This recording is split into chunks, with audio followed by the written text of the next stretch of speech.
Revelations on the Book of Revelation. By Winifred Maccardell Flood. Introduction to the new edition. Coming across Revelations on the Book of Revelation by Winifred Maccardell Flood has been one of the great miracles in my life.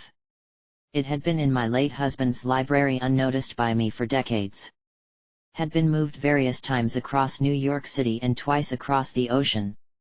Every time I had been the packer, unconscious of its presence. When it found me, and I have to word it this way for I was not looking for it, I was living in Virginia Beach at Community House, a house for spiritual teaching and healing, which together with a circle of friends I had founded in 1989. I have no explanation other than that divine providence caused me to climb on that chair in front of the bookshelf one day in 1994 and reach for just this book. I don't remember searching for anything in particular or pondering any deep questions that day. But, almost witnessing this as a bystander, I felt myself reach up, draw this worn, thin little book out from the row of others, and step off the chair. Somewhat dumbfounded. When I opened the book and began to read, I knew I had been handed a great gift. I sat down and read for hours, again and again taking my eyes off the book to ponder what I had read and heard through the words. My heart was deeply touched as hardly ever before. I had been exposed to Christian teaching all through my childhood as I was raised in a Christian family and community. My parents were both strong believers and, what I considered a real blessing, they loved God and Jesus with all their heart. I know this from the reading, singing, and prayers that I as a child of 7 experienced in our family every day at all meals and also at bedtime. Whenever we encountered problems they were dealt with in the presence of God, in prayer and guidance that made Him the source of all good. Grace as the source of our experiencing healthy lives was undisputed, and so was the need to express gratitude at all times. Of course, our Christian life also had its drawbacks for us growing up. There were rules and interpretations of the word at times worse than Paul could have given them during his severest struggles and most narrow-mindedness.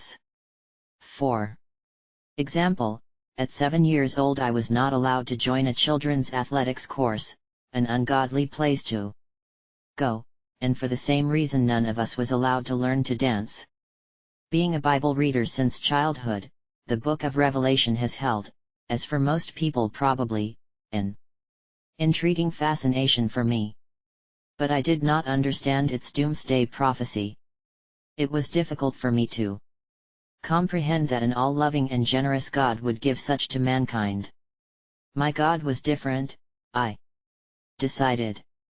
So, as a young adult, I began to struggle with church teaching and interpretation, mistrusted the word's interpretation by theologians and lay people alike, whom I saw as not living according to their proclamations, talking of love and an all-giving Father, but acting on fear and desire for self-preservation.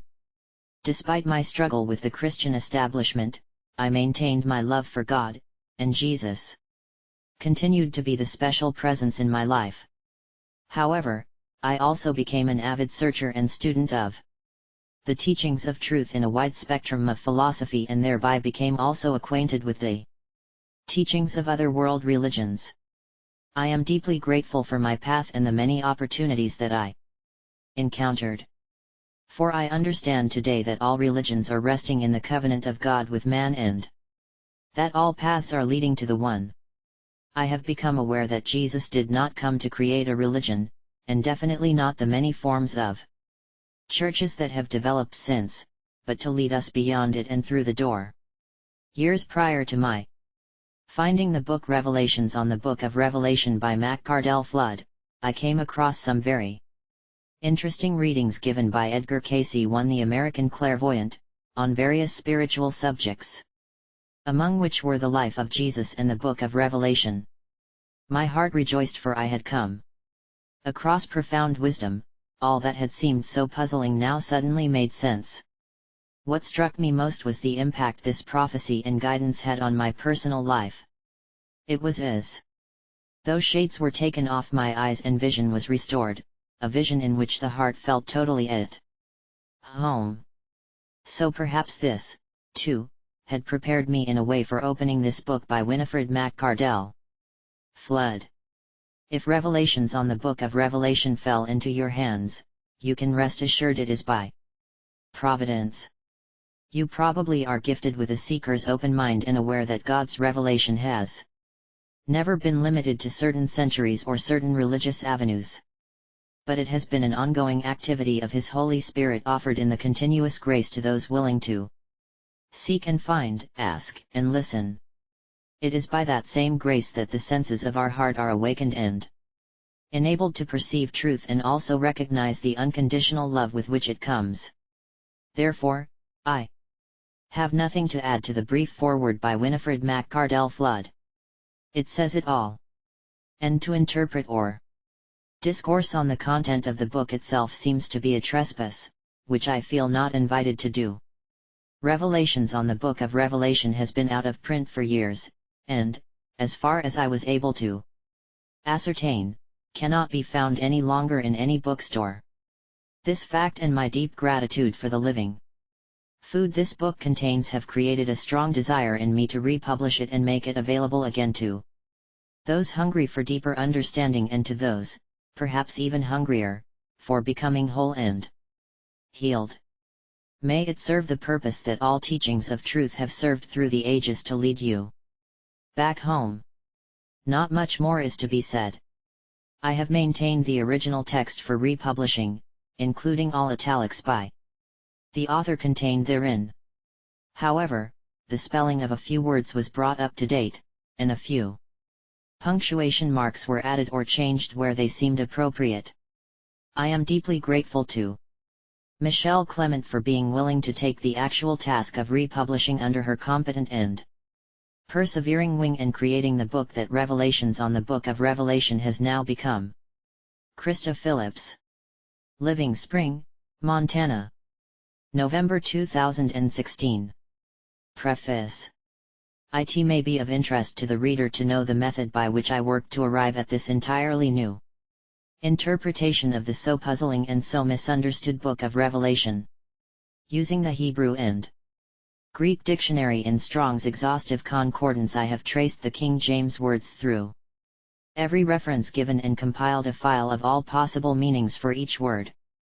In interpreting each verse, I have laid before me the file cards on each word in that verse and have tried to select those words and meanings which most nearly reveal a God of love, a plan for growth and unfoldment, a picture of that through which we all go, i.e. ups and downs, fear and courage, hope and despair, etc. All 22 chapters of the Book of Revelation are graphic descriptions of the extreme vacillation of man's feelings, the tug of war which goes on as he reaches for his divinity and then becomes discouraged at not attaining it at once. This occurs over and over and over again. To best understand this book, it would be wise to read it through the first time with the King James Version in hand, alternate verse by corresponding verse. For example, chap 12, verse 4, 0/King James, and his tail drew the third part of the stars of heaven, and did cast them to the earth, and the dragon stood before the woman that was ready to be delivered, for to devour her child as soon as it was born. Revised Standard, same verse, his tail swept down a third of the stars of heaven, and cast them to the earth, and the dragon stood before the woman who was about to bear a child, that he might devour her child when she brought it forth. Words looked up. Tail, cut off.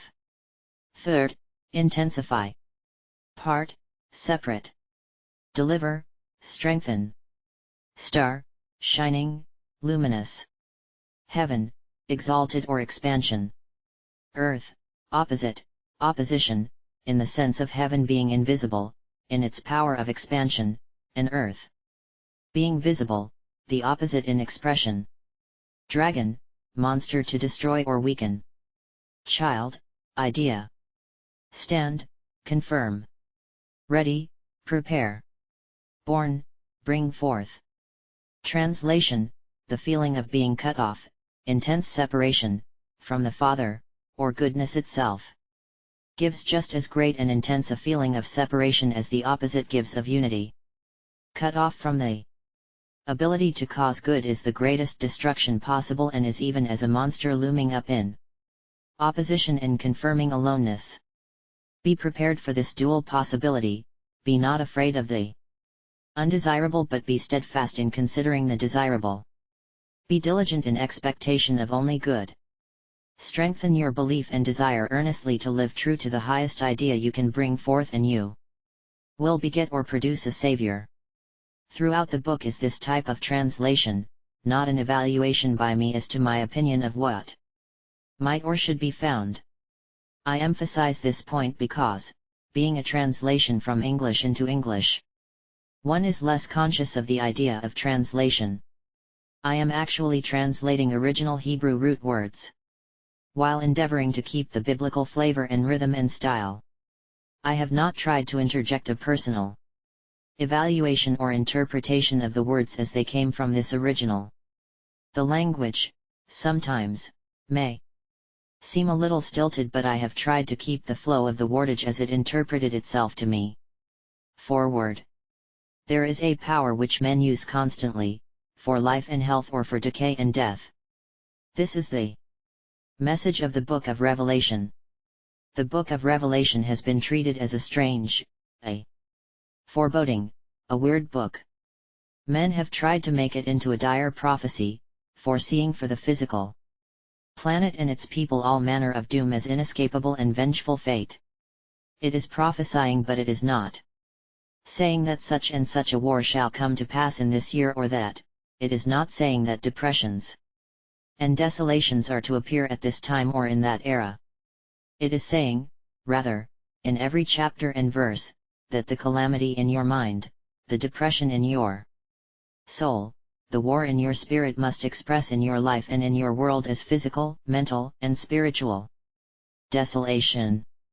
It is saying that as you use the power so freely given you, even so must that power express. In Isaiah 45 the Lord God says, I am the Lord and there is none else. I form the light and create darkness, I make peace and create evil. And concerning the work of my hands command ye me. There is no God else beside me, a just God and a Saviour. Look unto me and be ye saved. For I am God, and there is none else. This great book of Revelation is reiterating these statements. It is saying there is no other power in the universe. Each one uses this power constantly and inevitably, and as he uses it he experiences calamity, depression, war, or delivery, success, peace. We have become used to stories of espionage and intrigue, and to the fact that allied countries send important messages to one another in code. We know that to understand the vital message the words must be decoded, that there is a key which reveals the true meaning behind the appearing words. The vital truth is preserved from the enemy or the careless one, and is preserved for those who are in accord with the sender. Just so this ageless and mystical collection of truths, the Bible, is come to us in code. Its message is hidden, not to keep from us but to preserve for us. The key is in the fact that vital words are words which can mean many things. Taking the words at their face value, the stories and incidents are merely interesting or exciting or even shocking. Decoding the words, tracing them back to their original state, we often find that a given word might have meant from 2 to 22 differing things in the days in which these stories were originally told. Every word in this interpretation is a legitimate word, that is to say the word found in the King James Version is but one possible meaning of the original word which was translated into the English version. Trying to read words only as those words are used today limits our understanding and keeps us in bondage to outer things and to fear. Studying the other permissible and perfectly legitimate meanings, we find that the whole Bible is endeavoring to enrich our lives, to free us from fear, to reveal to us the power which is in each one of us to be used by each one of us for ever increasing good. We do use this power, we use it daily, constantly, there is nothing else for us to Use, accept the power. How we use it, for what purpose we use it, upon this depends our failure or success, our discontent or our happiness. It is to teach us the right use of this inner power that this revelation was written. Chapter 1. The medium by which God reveals hidden knowledge, and furnishes that which is needed, is realization of the saving power of self-knowledge. He will save, Christ Jesus, not as a man, but as realization of inner power. This is the light that lighteth every man that cometh into the world, that which is implanted in every man at birth. This it is which God, that which causes to be, gave unto man, to show to all who will bring forth from within themselves, things which must come to pass as this knowledge is used. God revealed this by a messenger, a sign, to John, the self-existent self. Thus this revelation will be clear only to those who do recognize their self-existence. Such ones are indeed blessed or given increase of knowledge. Both those who read and those who hear the words. And all the words mean are blessed, hear and see in the sense of inner perception, for the time is at hand for all who are willing to understand. John, the self-existent self, communicates to the 7 churches, to the completed ones at that point whence new action is about to move, communicates to them at the principal, ruling, or commencing point. Joy be unto you and new completion, may you set at one again yourself and your desire. This message comes to you from the one and only, the everlasting one, from that complete and perfect breath of life which is a gift from God and which has the power to bring to you all things. Also from Jesus Christ, the saving power within, realized for what it is, which in and of itself testifies to the truth of all this, from Jesus Christ, the first begotten of the dead, or that which follows letting go of old unwanted things. Hear this, you must die for the Son, i.e. give up your life as father-mother to bring forth, or become the child, the new idea. This inner self-knowing, is the greatest of the rulers of the earth. Let us give prominence and splendor and power to this one that has clung to us, stayed with us, taken away our sense of separation by the very life-giving force of being, and so made us kings and priests unto goodness. Surely you can see this, firmly, truly, it is. Look intently and with joy, for this great revelation comes as a densely appearing, a difficult to perceive, essence, but it is a firmament, a strong, sure, firm reality if you can see it so. All that look may perceive and be content, even those which sought to destroy and revile this revelation. Even so all similar reactions to this truth may cause lamentations, because its power is one that brings to pass according to the acceptance. So shall it be strong and firm in joy or sorrow. I am Alpha, the first cause, which is of change. Without this first causative state there could only be privation, but with it is union, a uniting to the new which permits me to pass on from the former state to become that which also I am, Omega, the finality. Thus am I the beginning, the original, the first or principle, and the infinite, never-ending goal, for I am the very uttermost future perfection. I am the opening idea for change, I am the change itself, and I am the resulting completion, eternity. Expressing, I the universal law, the absolute one, that was, that is and that ever shall be. I am it. I, John, the self-existent one, through the unifying force of love am also one with you, co participant in your trouble and in the foundation and endurance of this revelation. I was in that longing state, awaiting the idea of goodness and the evidence of saving power. I was in the inside, the center of my being, on that day or time of perfect rest, and I heard the sacred name as a vibration within me, saying, I am the one, first cause and final reward. That which unrolls from your inner consciousness, engrave and arrange that you may declare it unto an indefinite number of meeting places, that you may call out, from the inner starting point or cause, these truths. Declare the truth to those who discover and find, those who are embittered, those who are fortified by reason of having ascertained or dug it out for themselves, those who have sacrificed one idea for a better one, those who have trembled but still found strength, those who feel close to mankind, and those who stand for true justice. To all these declare the truth that I, the mighty one within themselves, am the Alpha and Omega, the cause which starts and completes every idea. And I, John, turned to verify the authority by contact and thus perceived the complete, pure beam, the shining illumination. In the midst of this shining purity stood the Perfect One, wrapped in the splendor of justice, victorious, all swelling of human insolence or intolerance restrained with purity, dedicated, set apart in dazzling whiteness, his vision gleaming in a fire as with lightning, of radiant understanding. Feet, the very foundation of all justice.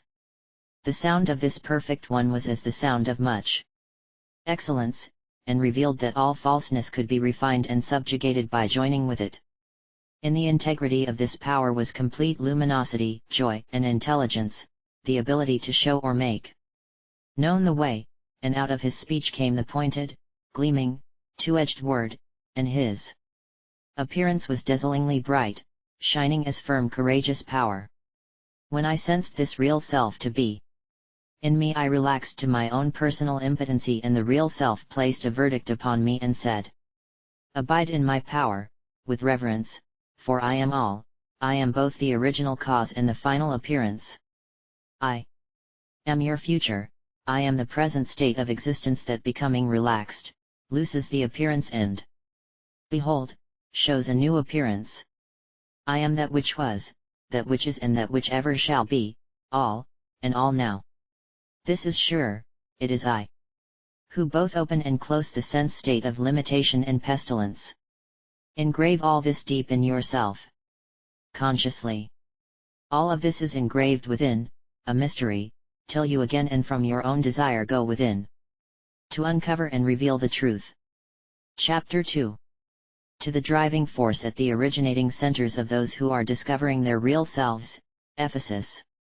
Declare that the one who holds complete luminosity in the firm integrity of his approach and power, who moves, radiating the pure beam, that one is aware of what they are doing and of their endurance in the doing, but is also aware that they are unable to put up with those who do otherwise. I am aware of their efforts to search out the assertions of those who claim to be ambassadors of Christ but whom they discover not to be. I have watched them struggling along and sticking to the cause, but for all their efforts I am not pleased. Because they have ceased clinging to the original choice, by implication this original choice is that one of caring for the truth regardless of what anyone else does or thinks about it, this choice they have abandoned.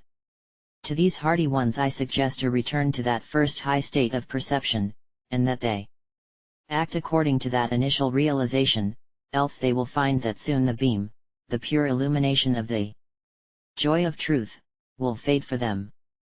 Return to pure non-duality. There is, however, one thing that these persevering, discovering ones have: they persecute and push away the deeds of the opposition force, against which I too am opposed.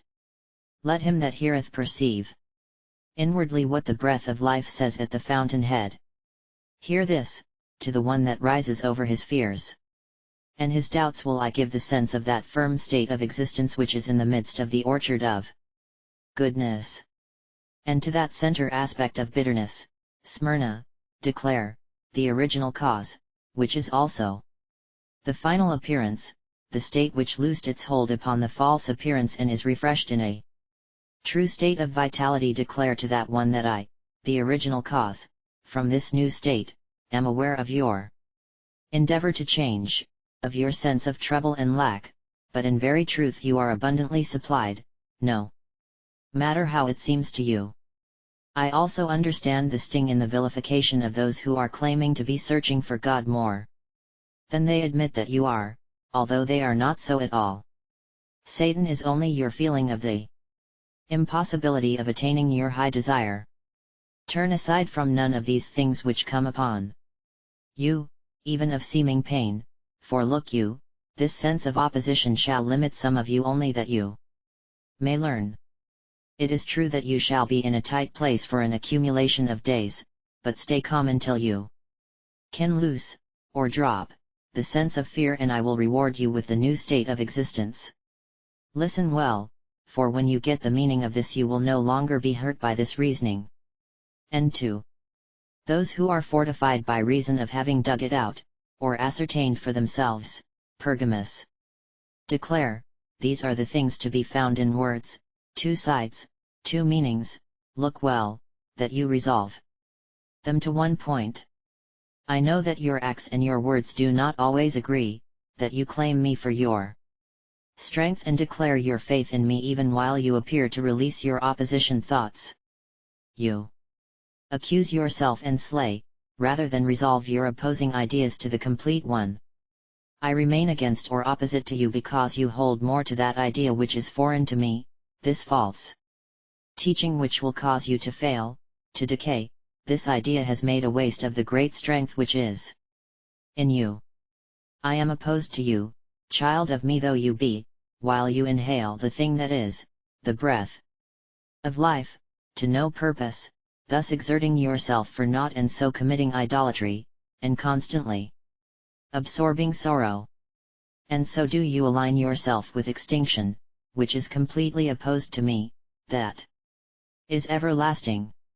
Turn about or you will find confusion and double talk in all your doings, all your days, all your life. Use your ears, to hear what the Spirit says to you at your center, in your inmost being. To that one, who uses his ears, will I give to absorb the essence of whatness, the entity of self. I will give a new dazzling keenness to guard and protect him, and through that keenness will come a new nature, known only to himself. That one, therefore, having sacrificed the old idea for this better one, Thyatira.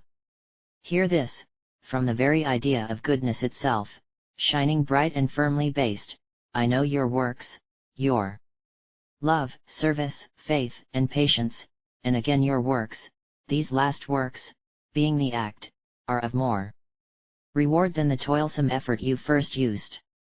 And still I have something against you also, because you allow the false teaching of your human prophesying to inveigle my servants to commit idolatry and to absorb ideas of sorrow and trouble. 2. Long have you listened to this false teaching. Cohabit with this consciousness and worse trouble results. Unless you deliberately cancel the false acceptance, all ideas of idolatry will die in the end, and, deep within, you shall know that it is I, the whole Spirit, that knows every thought of the mind, every emotion of the heart, and to everyone will I give, in direct accord, or ratio, with his own action or toil.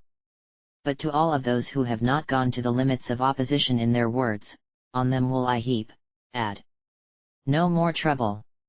Hold to the good till I come, or, hold on to the false until you recognize the truth. 2.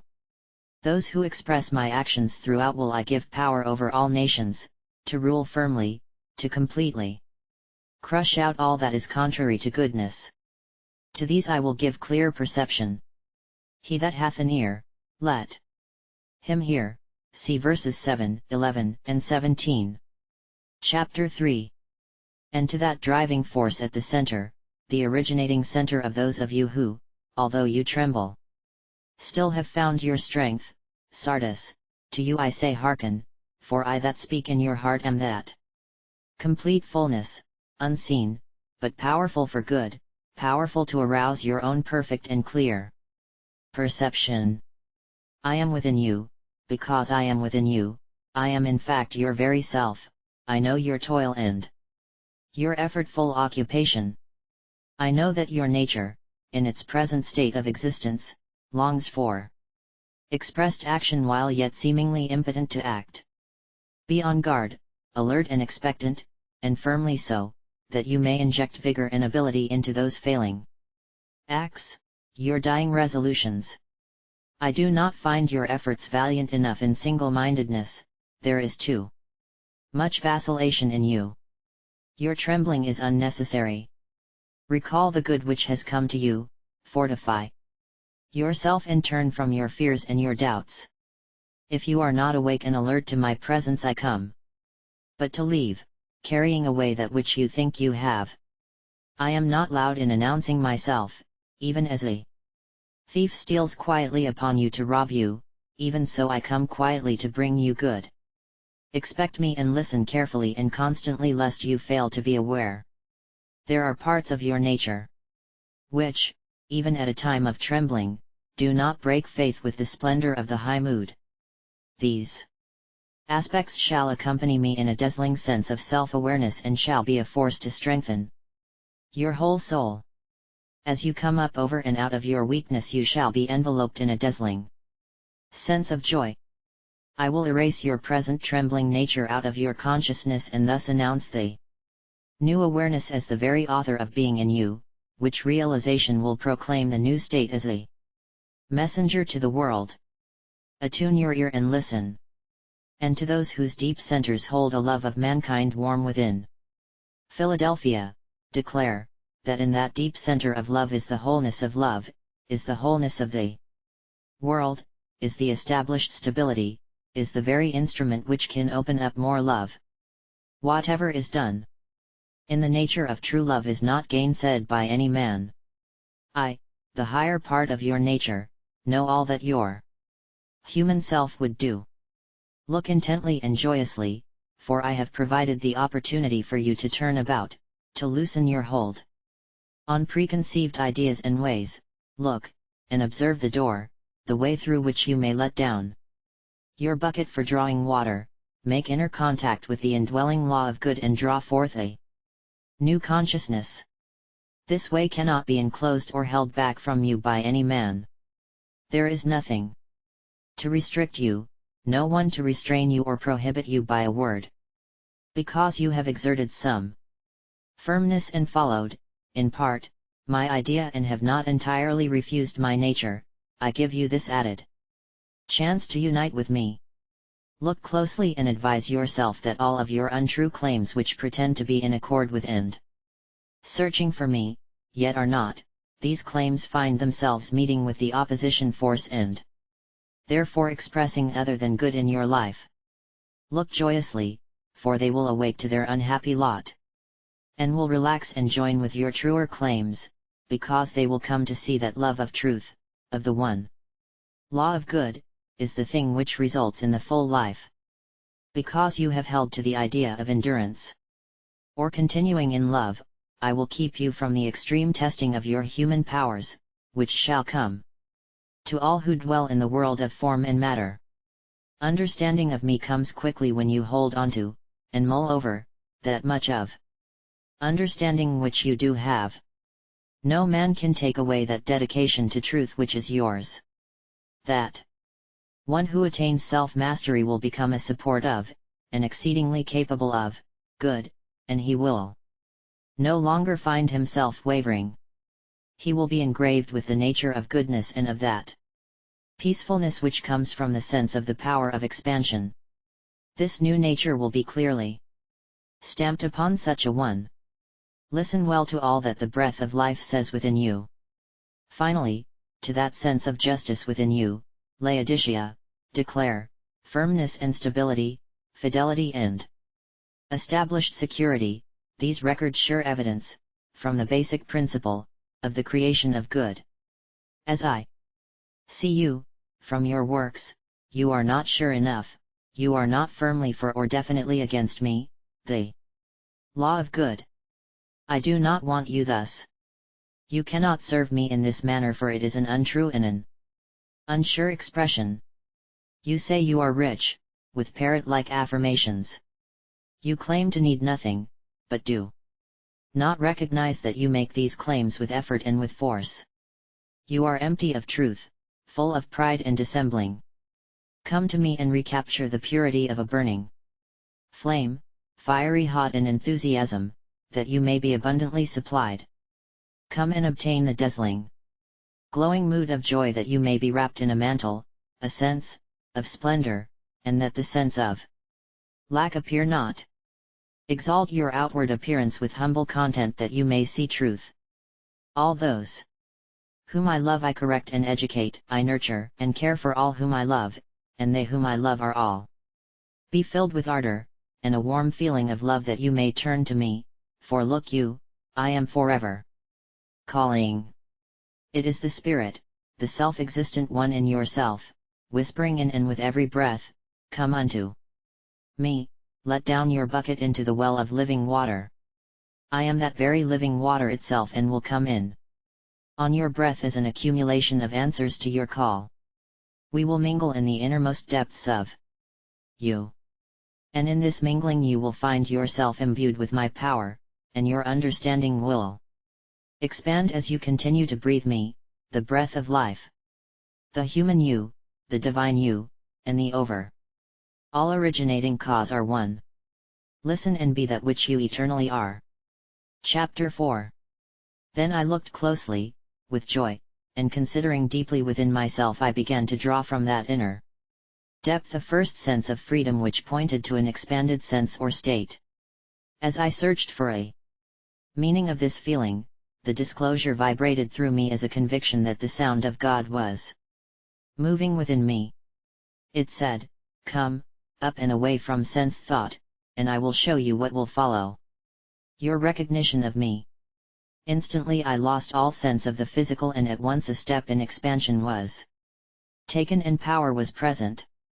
That power was in accord with liberty and freedom, with salvation and prosperity, with healing. It was in definite relationship with the nature of the Father or creative source of all being from which all children, as ideas, come.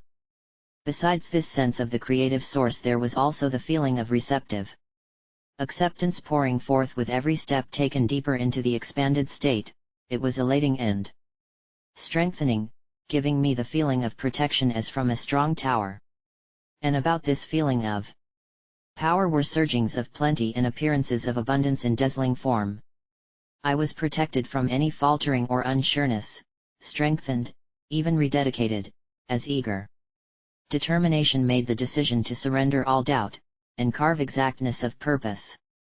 And from this step into greater expansion of consciousness came the shining happiness illuminating my mind, and the strong sound of I am the self-existent one resounding through me and revealing the perfect radiating flame enclosing me, refining my desires into fragrant joy as I moved toward the light. Each forward step was in the direction of the perfection of my consciousness as it approached the essence of all good. Always before me was the opposite or alternative step, the double outlet, the roar of the opposition, reflecting as in a mirror the baldness of the old state and the crystal purity of the new. In the taking of this step could be found the strong aliveness of a new creation, the nearness of the change and the assurance that by abandoning all relations with the old, by praising the new as a secure aspect, it, the new, would be preserved as strongly as the old had been while all attention was devoted to it, the old. There were 4 strong emotions, each one alive and fresh. There was the emotion of violence and destruction which can keep your world in constant turmoil and chaos, or which can be directed toward the destruction of the false or shadow things. Following this use of destruction there was the emotion of great joy, of exaltation at the idea of creation, of singing forth. If able to bring forth an idea at all, why not bring forth a desirable one? This leads into the emotion of the availability of a vision which can live, can become existent as a man.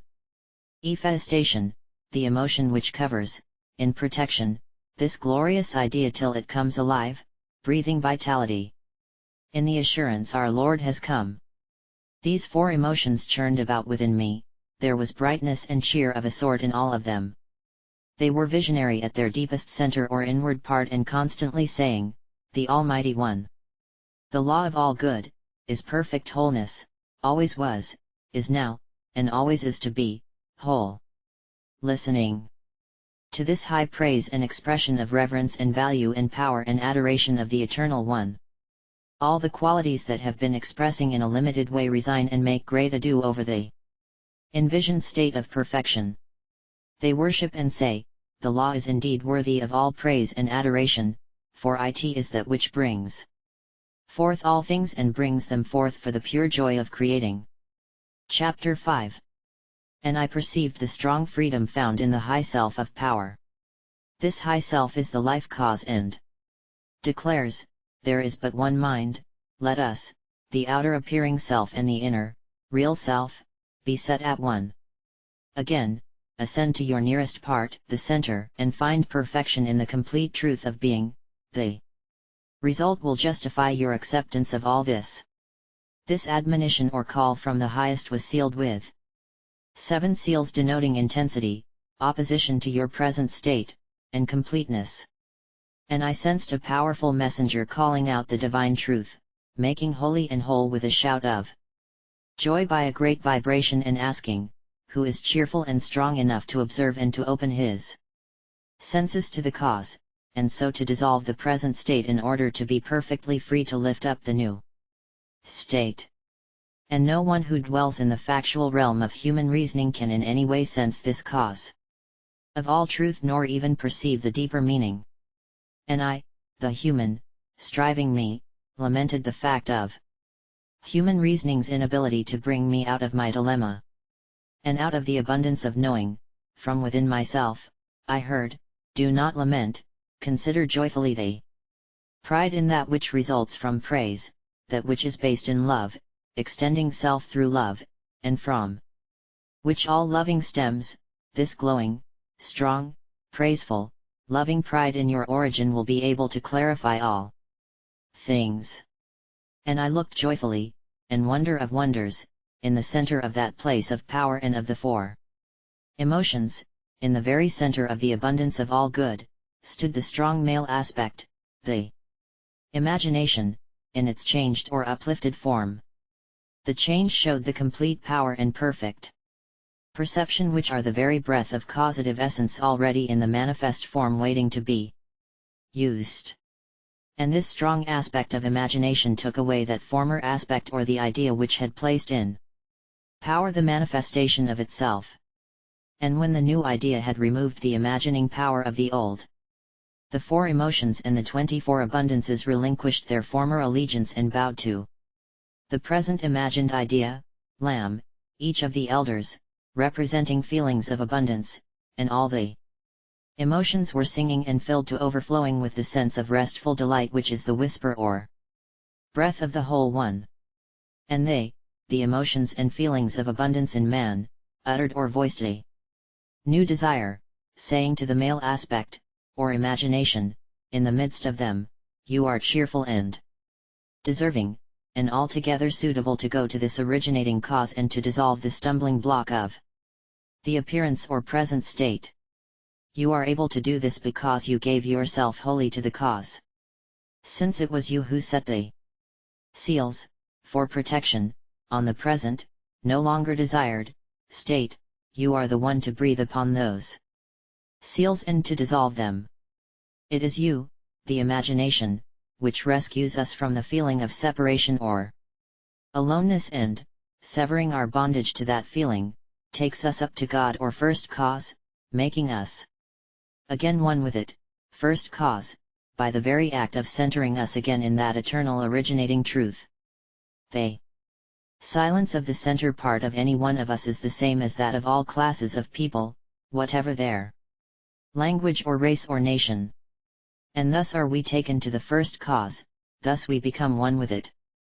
Having entered or reached this originating cause we find, surely, the base or foundation of power, the sacred high realization of this point as the beginning, the very commencement of all power.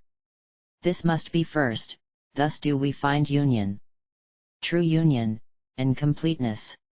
And I looked joyfully and felt the vibration of many messengers of hope.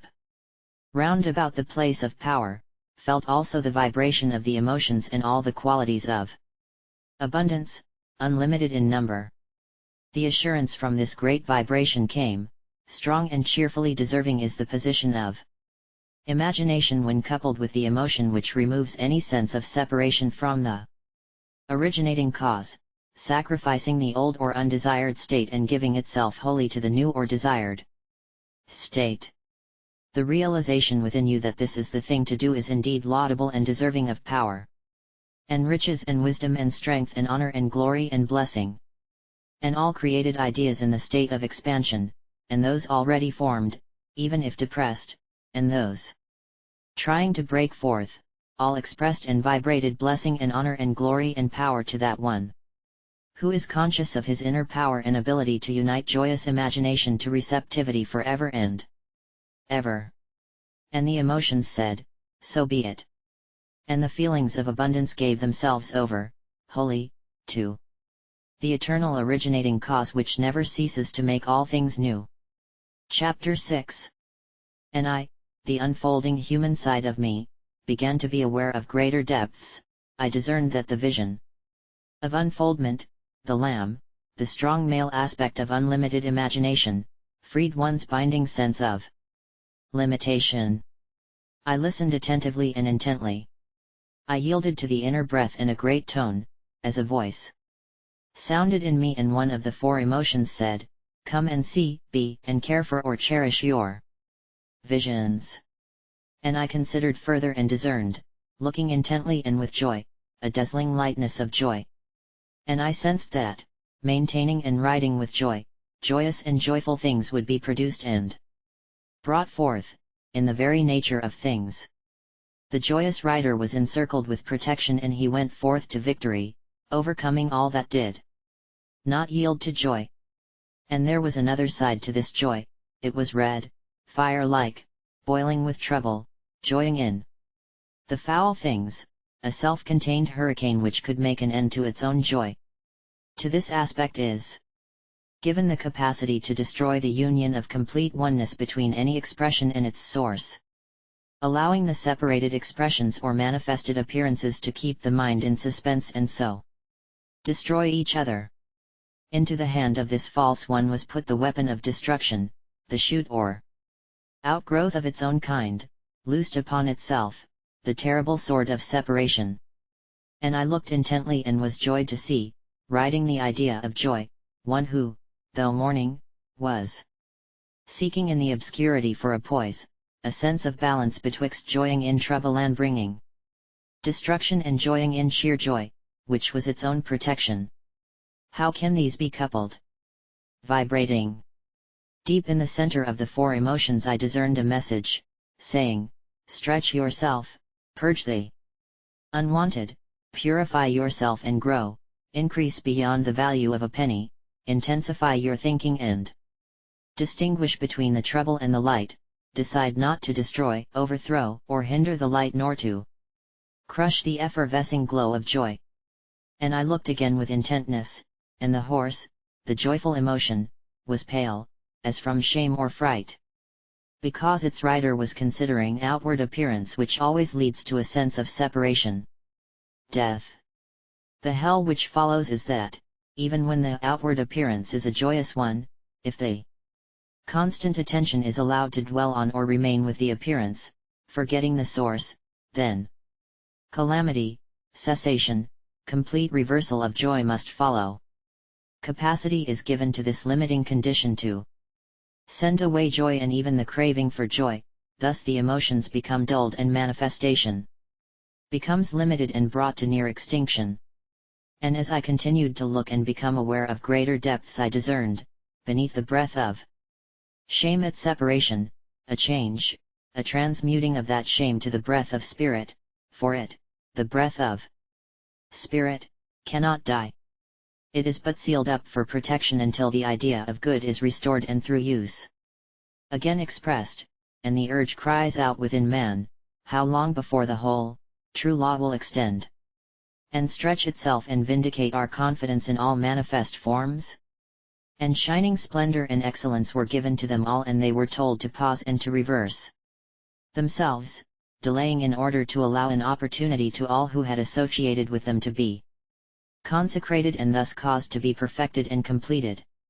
All those who felt separated and continued to consort with the idea of death and hell would be destroyed. And I, the unfolding, human side of me, continued to look, and I discerned a great vibration and I grew afraid, for brilliance and light. And happiness became darkened as when in sorrow and separation, and all youthful illumination and attractiveness became silent and empty.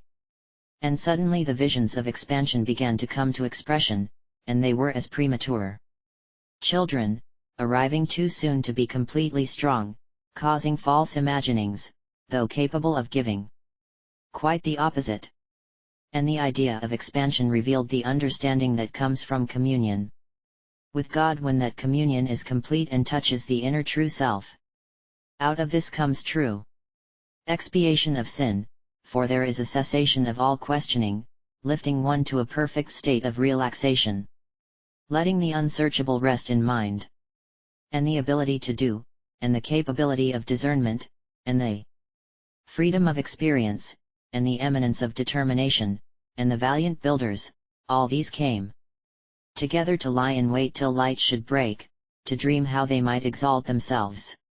And they said, exalting and dreaming can overwhelm that which strives for continued appearance in the place of power, for the great breaking forth of a new imagining comes quickly on the heels of a desire to change, and no undesired state or condition can continue to exist.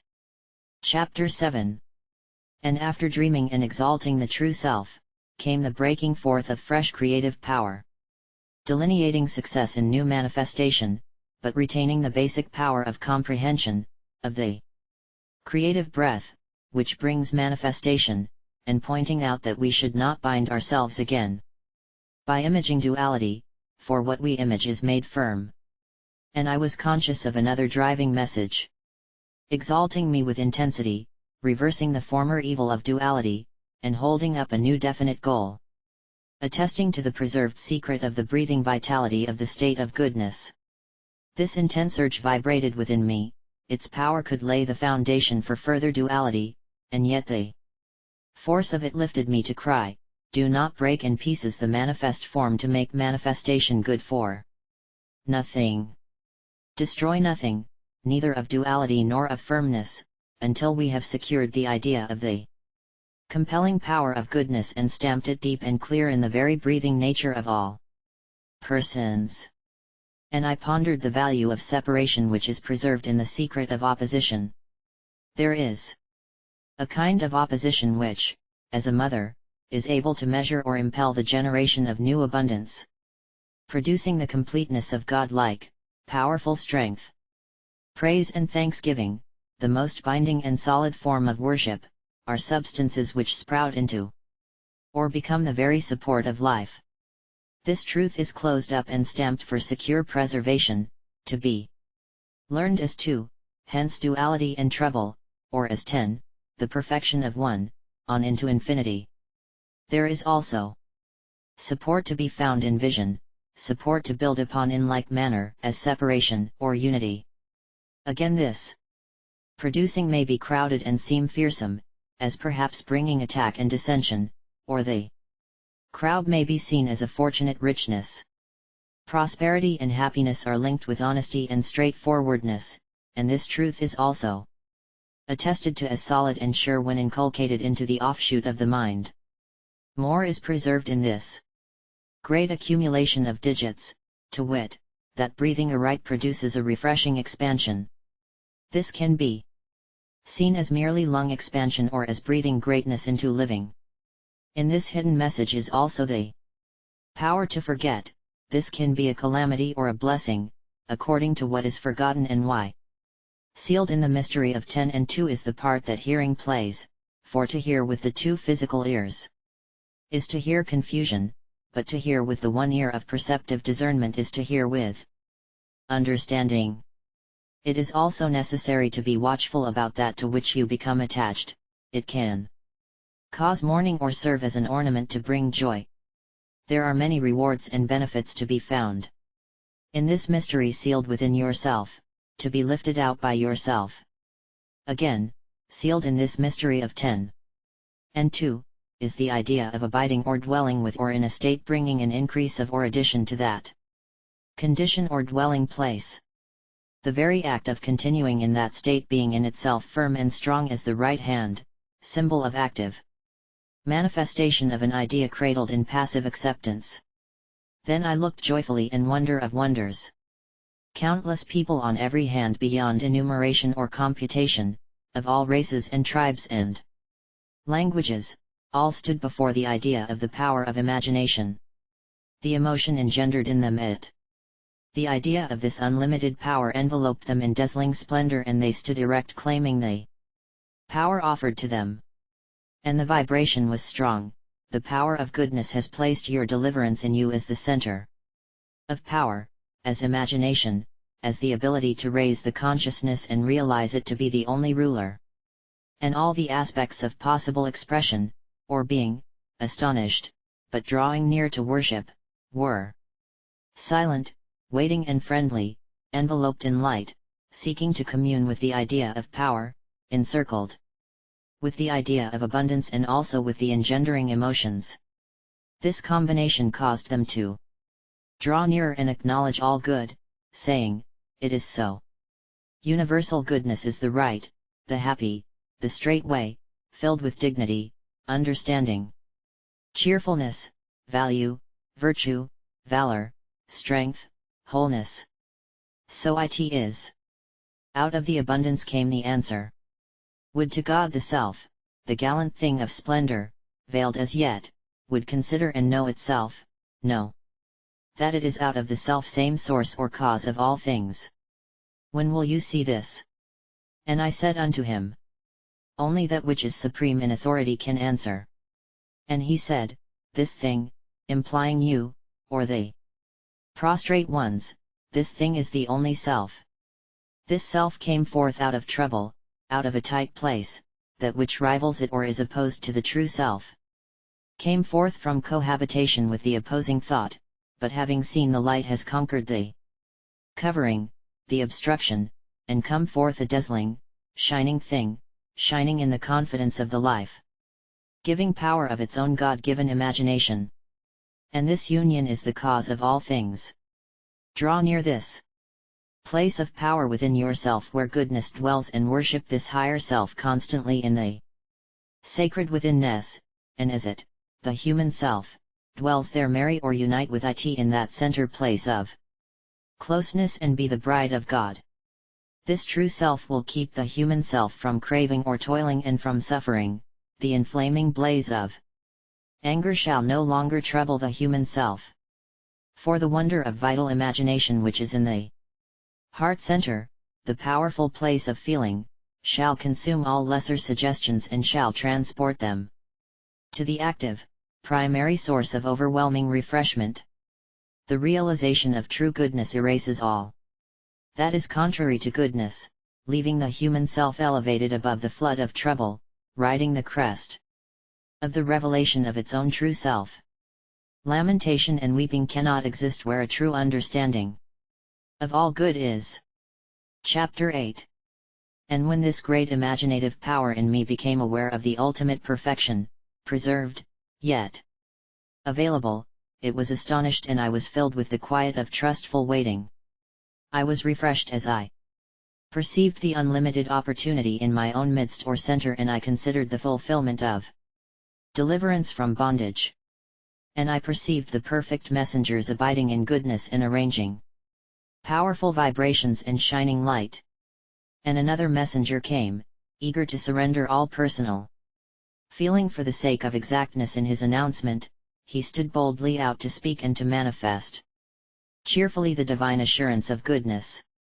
I felt a great lifting and easing of the heart, and I yielded to the invitation to draw near and converse with my real self in the sacred place where we are whole, and to feel my breath, as I sacrifice it or let go, move toward and mingle with that other which is myself. All of this promises power of the right kind. And so the anger, the heaviness, and the personal pride, enclosed at the center of my heart or feeling nature, rushed forth, sacrificed, as I breathed and made a motion toward greater understanding. As I called upon the consecrated and more perfect state of mind, drawn near by ascending in consciousness, trusting, praising, drawing ever nearer the essence of pure goodness, and feeling the message of power thrill through me. And the messenger accepted the destruction of the anger and heaviness, and replaced it with the burning flame of joyous sacrifice, throwing out all that stood in opposition to the new sense of wholeness. This caused great confusion and uproar and trembling. Through it the great tone or vibration of the self-existent one flashed as an illumination of clarity and happiness. And all the messengers or proclamations of the perfect reverberation set in order the vitality of the self-chosen, wholesome discipline, which would lead to the wholeness of integrity and generate truth. And the unity of the command was as a shout of triumph joining together in deep understanding they calm and cheerful, but burningly intense, desire to give security and to dissolve the sense of separation, thus destroying the duality implicit in a sense of opposition. An intense amount of strength was refined in the process, and new prosperity was turned into fragrant joy. And the shout of triumph was doubled. And all sense of sin was consumed, and the feeling of expiation flamed with intensity, ejecting the last remnant of separateness with a roar, intensifying the destruction of shame, so that it perished altogether. And all that lived in a sense of disgrace was utterly destroyed. That intense feeling of separateness, which had seemed a fixture, perished. Again the shout of triumph intensified, and an increase of light and a perception of the ability to expand overwhelmed me, radiating as a glow, intensely shining, and it was accepted and used as belonging to the idea of prosperity, accepted also as the true source of consciousness. At first this new perception disclosed bitterness and calamity, and a deep portion of my consciousness grew discontented, and many manifestations ceased because of this inner rebellion. Once more there was a shout of triumph, this time with a weaker vibration, and the sense of happiness was somewhat oppressed, as was the understanding and the vision, therefore as the intensity of these three was concealed, even obscured, my earnestness and diligent searching no longer rejoiced but closed up within me. And I looked intently and heard a word expressed in extremity as if being withdrawn from, even bisecting my heart. The vibration of the word I heard expressed a great longing, a weakness and a fear. I trembled, for the opposition seemed so strong, and it seemed that the vibrations yet to come could limit me. Chapter 9. And a fifth messenger spoke, and a vision spread before me, expanding into the form of a promise to open the profound mystery. Observing the mystery there was felt, at first, a sense of heaviness because of the very profundity of it all. The anger of subjugation enveloped me, I felt violated, subdued and disregarded, and my illumined happiness and power, my very perception, was again obscured, for power misused becomes anger and fear and hides better judgment. And out of anger came an increase in the form of the undesirable things, which same do have the capacity to bring forth abundance, even as a scourge, having temporary strength, can force its likeness into abundant expression. And I heard a decree that the scourge should not crush or destroy the sprouting ability or the power of bringing forth into form, nor should it crush any other new and firm states, for only such inclinations as have in them nothing of the secret nature of goodness can be destroyed. And this force of anger was not permitted to destroy utterly, but only to torture for a time. This infliction was as the vexation of any scourge, which limits a person or condition until new understanding liberates it, to permit advancement. In the midst of the scourging even the courageous consider destruction, to end their despair. Actually, there is no end, they can come forth from despair. Although they long to cease trying, a doing nothing state will always elude them. The perversion in these undesired appearances was such that they resembled joyous objects arranged as things of value, but were arrayed, encamped, to bring hardship. These false things were shaky, uncertain, and unsure, eager determination hid behind the appearance. And courage of a sort also was there. Being false, they suggested separation, and caused abandonment of what, at one time, had been professed, thus bringing forth the two-edged wish, or thought with the double meaning, which brings about destruction. And these undesired appearances sparkled richly as though they could transport with love, and they purported to set me free. They had about them a fearfulness which frightened me, but showed themselves without blemish at the center whence they raised themselves. I saw the duality. The two possibilities, run together, fitting with integrity into a perfect whole, so vast and so surely complete that the two skipped for joy as they flowed together. They were renewed, restored to new life, revived and saved, for however separated the two possibilities may seem, nonetheless at the center is that God, good saving essence which if touched, even inadvertently, will cause a rapid coming together of the two seeming opposites.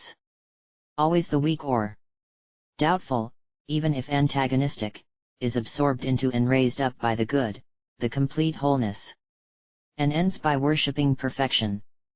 Thus those undesired appearances, could cut off or curtail me in the manner of a scourge, or they could wound in order to separate me from the sense of poison and point out in the wounding the center of divine impulse to which I could give myself wholly. The capacity or strength of these undesired appearances could have charge of affliction and indicate harm or hinder development, thus injuring, or, as they carved or fashioned with friendly intent, could hurt in order to strengthen and cure, to set free and extend experience, to increase discernment and right choice for the purpose of rebuilding, repairing, and renewing. Ruling over these appearances was a negative force, which is the aspect of destruction, whose nature is to assume similarity or opposition. When this ruler expresses similarity to the undesirable, it is a destroying aspect, in that it makes one seem to lose oneself. When, however, this ruler effervesces in active opposition to the undesirable, the destruction is then in reverse, destroying that which is undesirable.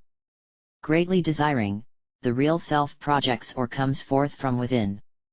This desire is unsearchable and past finding out, but look joyfully, it beats upon the consciousness regularly, in constant repetition, with double strength, with increased yearning, and a cheerful messenger, rejoicing in the promise of abundance which would follow the practice of self-discipline and self-control, the beginning of integrity, sang his message which echoed through my ears.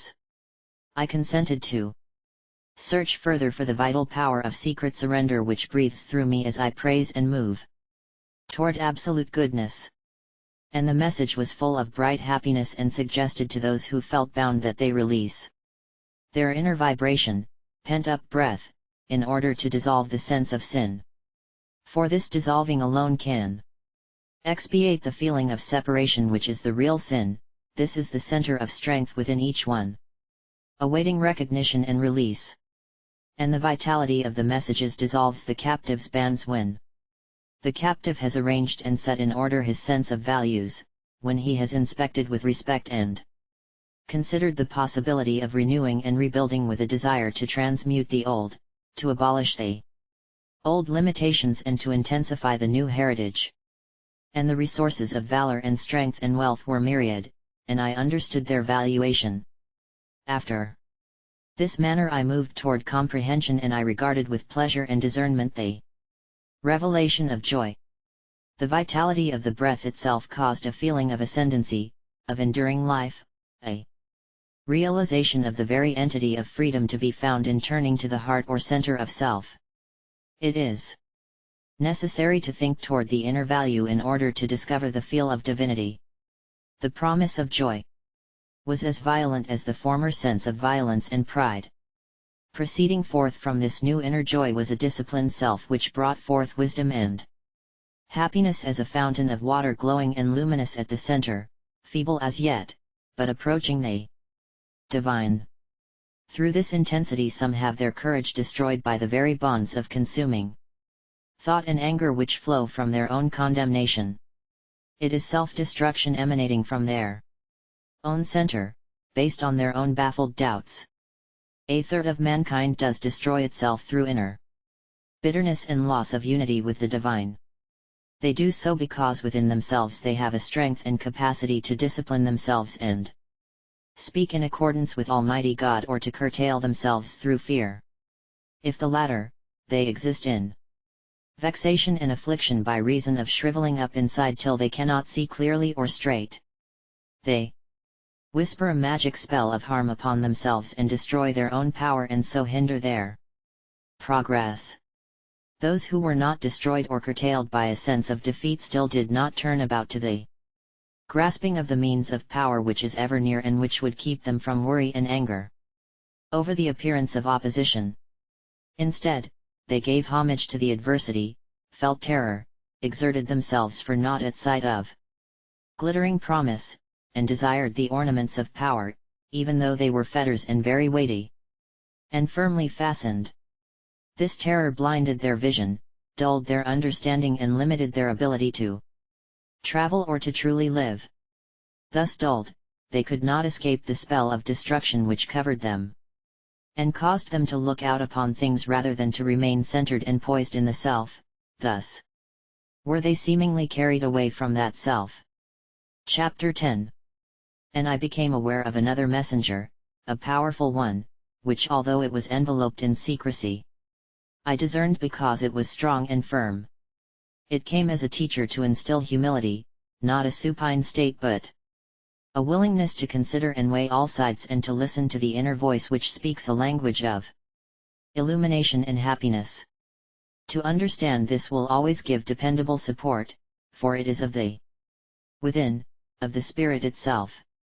This messenger held the means of power, the very cause of releasing for the purpose of beginning again.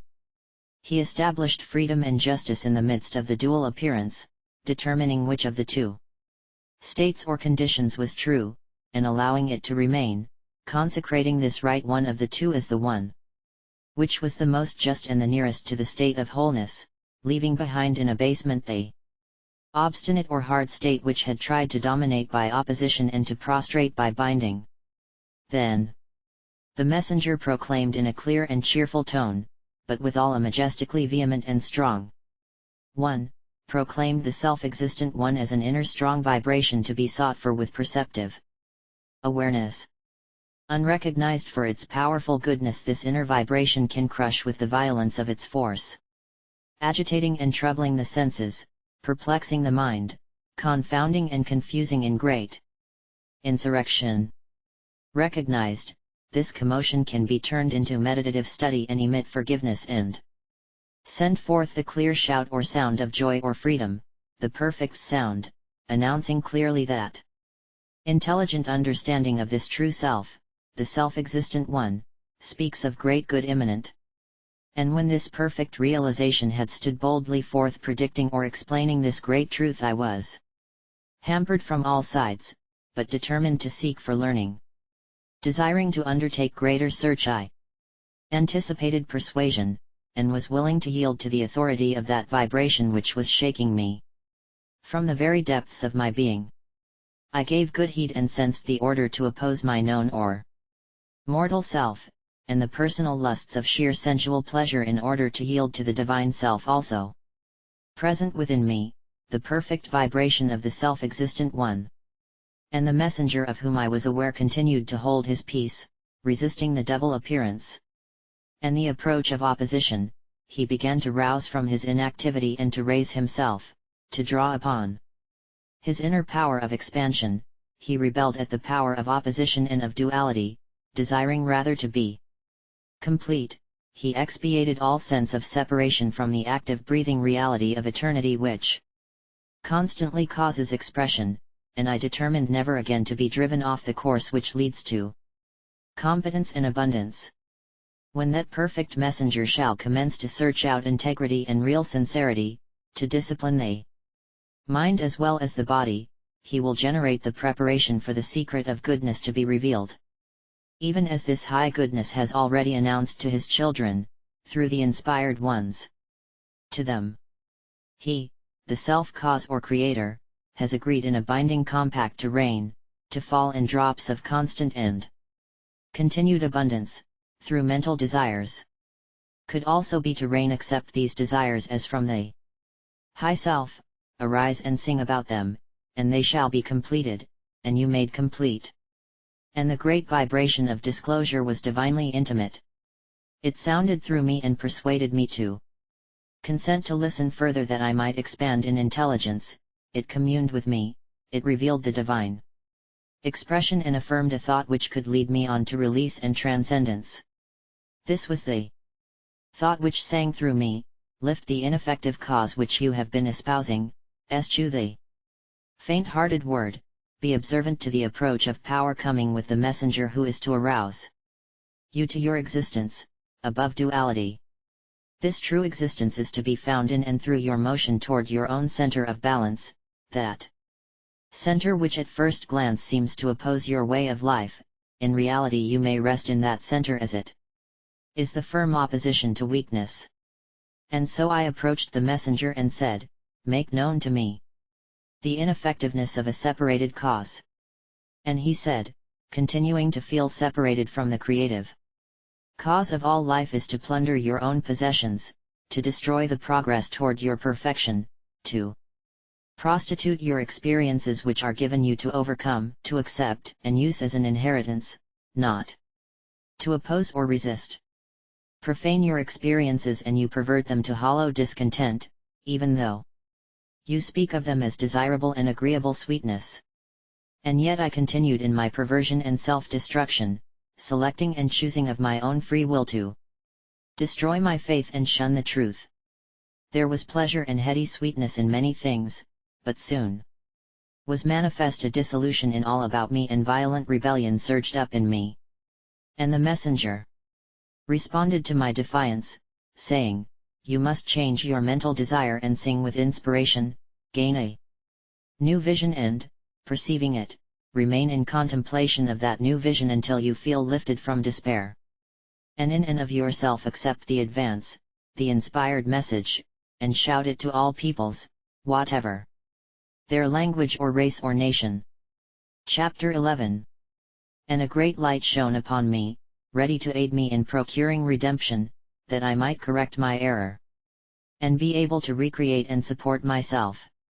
And the messenger confirmed the promise of the light and offered to stand near, ready to enhance my power of endurance and to arrange the substitution of the divine expression for the seeming opposite, thus bringing about a moral recovery which would lead me to my goal or establish my purpose. This awakened me spiritually so that I was able to estimate my ability and to extend my capacity and vitality as a breathing, creating self, either to continue in worry and pain or to carve out glory and dignity by reverencing goodness. But the consciousness which is the center of all capacity must be allowed to remain, reserving it to aid in the completion of that good omened promise and not limiting or shaking it.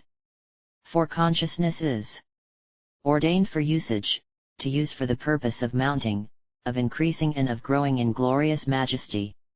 Should this consciousness be limited, the pure, chaste revelation of wholeness would be split open, divided, so as to crush, rejecting with disdain the new hope and reverting to the duality of the old.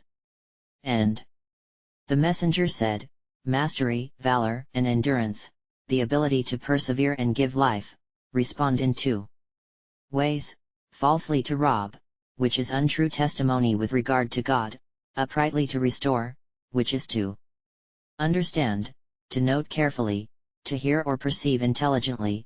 This is inspiration.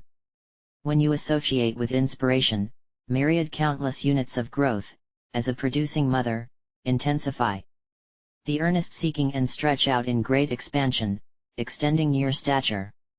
And the same double-edged or dual fruitfulness is rich and firm in its strength and substantiation, whether it be for or against goodness. And if any breathing creature confuse or hinder the inspiration toward goodness, brilliant light leaps forth to enlighten, to shine clearly and draw together the issue, repeating the same speech or admonition, that the inspiration of goodness is to be desired earnestly, overcoming the confusion or opposition which leads to continued trouble and hatred. Destruction always follows confusion when the attention speaks the word of confusion as a desired mode of action. These confusions are able to cramp expansion and unfoldment, restricting the flow of joyous abundance which mental desires are intended to draw forth.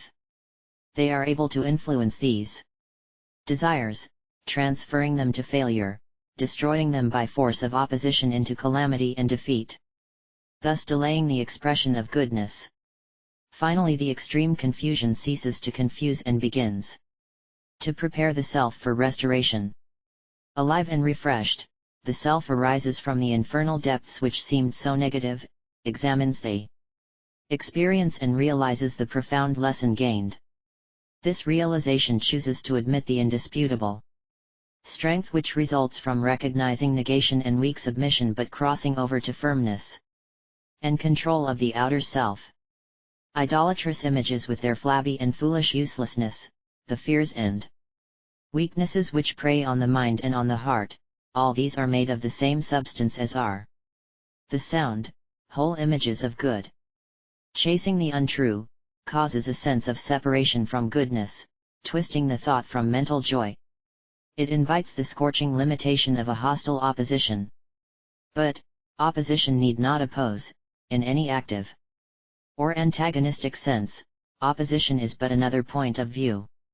The law proclaims the wisdom of crossing over, or viewing all sides, exploring all possibilities easily, relaxedly, in order to draw forth the good which is ever present at all times. All this disturbance has a relationship to speech and usage, which all too often render impotent vital substance that is intended for powerful good. Earnest, intense and diligent search should be centered in the good, indifferent to pain or hardship. Pressing on toward again expressing soundness and wholeness, putting confusion itself to confusion. Finding repose to lean upon and erasing the wound or hurt. This result makes atonement, indeed. Canceling or destroying the hurt, freeing entirely the remembrance and carving a new prayer in the heart. Standing firm and fast on this new prayer state, intensifying the joyous feeling, all opposites become counterparts and complements, revealing the Godward way of crossing over from one state to another. Revealing that separation is external only, in reality all are one for all is one. Illumination incomplete. Assurance or conviction of this gladdens the heart and makes known the sound, the beautiful, and the good. Praise almost overwhelms one, divorcing past fears and fully releasing the allotted share of divine gratitude and joy. This illumination brings its own causal agreement as a touchstone shiningly inspired, and foretelling that one day opposition will be recognized as but two sides of the same thing. Furthermore, closely accompanying this intense search for illumination, the breath of life balanced and centered within as the very present existence of the soul, became consciously active and revealed itself as the very mode or means of all vitality, ever at hand and ready to aid in any way to prove itself and to provide assistance in establishing the self. This victorious understanding increased the abiding reverence and trust and made it clear that faithlessness resulted in a fright which eventuated in a sense of separation and a driving of oneself off the course, thus bringing about great depression. Increased abundance of the new ideas vibrated through me, and refuted the false sense of separation, and exalted my feelings so that I was enveloped in refreshment, and all the hateful hostility and affliction of trouble was as if it had never been. Inspecting this same new feeling, considering it with joy, a mighty vibration shook me and again my consciousness rocked with the horror of possible separation from this great good, this good for which I longed with all my heart. Weakness depressed me, or perhaps it was depression which weakened me, and I gave myself wholly to the vibration for protection. Suddenly I experienced courage and power as a strong, fortifying help pouring in to refill my senses, teaching me anew. Discouragement again left me and I turned back to my original starting place, giving myself over to perseverance in finding the light, understanding, giving praise and worship and exulting in the surge of joy. The double melancholy having been turned back, I looked intently in an intense Desire swiftly appeared.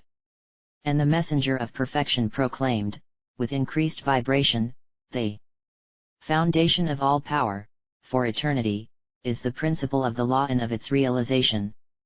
This realization of the law is basic and brings about completeness and perfect union everlastingly, it is the wholeness or Holy One.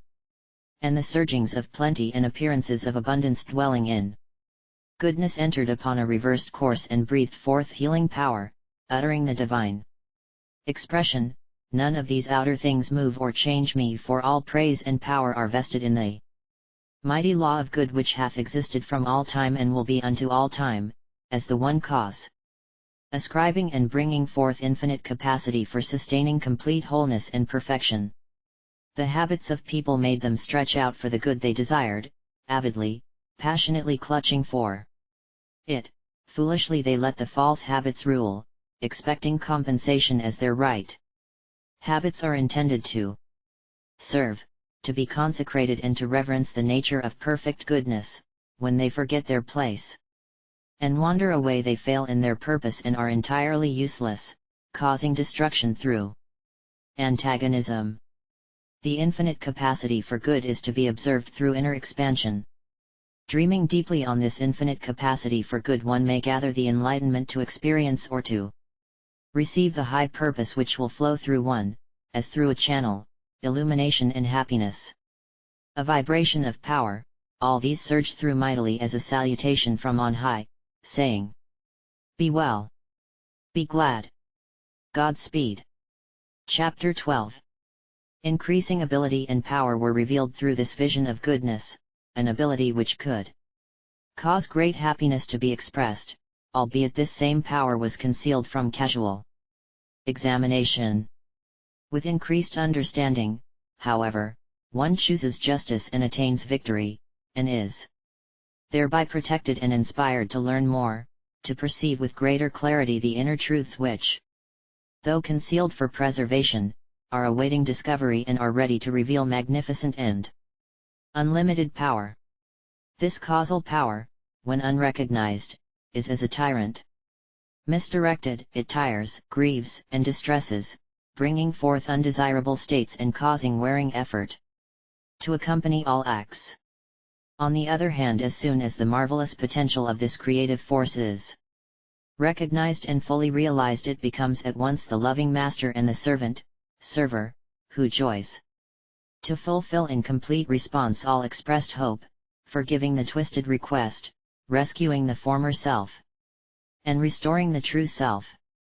In expansion toward goodness, increasing ability and power are constantly revealed. The glory of this power is its limitlessness, the fear of it is that it works both ways. Great knowledge, disunited from truth and goodness, becomes a frightful monster which destroys and weakens. Recognition of goodness as the sacred and principal thing which is full of power to make or to create itself, i.e. all goodness, this recognition is our protection and our consecration. The feeling of being cut off, intense separation, from the Father, or goodness itself, gives just as great and intense a feeling of separation as the opposite state gives of unity. Cut off from the ability to cause good is the greatest destruction possible, and is even as a monster looming up in opposition and confirming alone. Be prepared for this dual possibility, be not afraid of the undesirable but be steadfast in considering the desirable. Be diligent in expectation of only good, strengthen your belief, and desire earnestly to live true to the highest idea you can bring forth, and you will beget or produce a Savior. When this good news, or this promise, bursts upon your consciousness, you will know that you are he that hath it, that is, you are one with the inner ability to produce, from or out of your own self, your own Savior or saving power, are one with the quality of perfect service which rules with love and for good, irrespective of former beliefs. This rule bears within it its own form of correction and is the very support of life, for it is the substance of law itself, assuring the expression, in form, of a replica of any inward unformed thought. It is vital to Realize the difference between fear and revere, for the unformed thought must express in form like unto its invisible self. Fear or shun that unformed thought which is unkind or centered in the personal self, revere or welcome that unformed thought which is kind, which is the self itself. There is no redress from the law of like begetting like.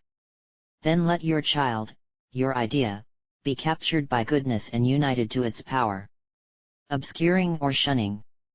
This law leads to sterility of ideas, at least for a time, until at last the unimportance of material things is recognized and there dawns the realization of the great value of spiritual unfoldment as the greatest need of existence.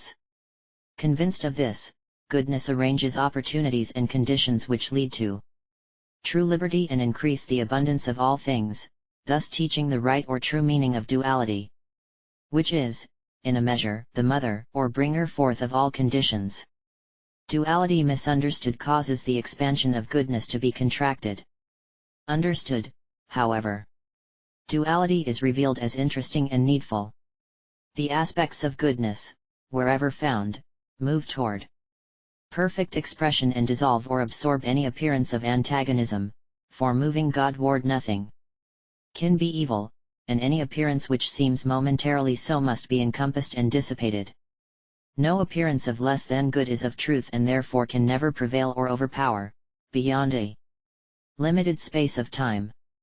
So no matter how severe or vast the monstrous appearance, it is ejected and sent away. For the fear which did appeal to or summon the thoughts, as a god, even though a false one, shows itself to be an opponent, an adversary to the truth, enrapturing the senses as it deludes them all at least for the moment. Nonetheless this monstrous and opposing force is thrown out of its role of antagonistic opponent and all aspects which are at variance to the perfect truth are also sent away or rejected. And I understood the strength and vehemence of the vibration affirming the expansion of health, declaring the victorious deliverance and liberty which are possible in unlimited abundance as the very foundation of all power which lies in pure goodness and perfect understanding. For the false use of that which appears to be an affinity, or desirable state, is sloughed off in the very act of seeking with sincerity to know goodness, and in recognizing it even when it is twisted into a seeming ill. And the recognition of this truth again prevailed and dissolved the opposition at the very center of its life force, dissolved it through right use of the imagination, through reversal of false thought, and through announcing the divine idea of restoring the precept of true principle. Thus was restored the determination to exist as intended, free and sure, and to destroy anything less than pure goodness. Therefore be exceedingly glad in your ability to expand and to stand firm in the expansion of your choice. Have no wish for the false or antagonistic state of mind, that dual state which causes indecision. For this state of indecision is of itself a god, one which depresses and subdues, which frustrates and excites the mind. Recognizing its own transience, it seeks to take every opportunity to pull down. And when the monstrous condition was discerned and discarded as opposing the desired state, it ran after that causative idea which continues to put up with or endure vacillation.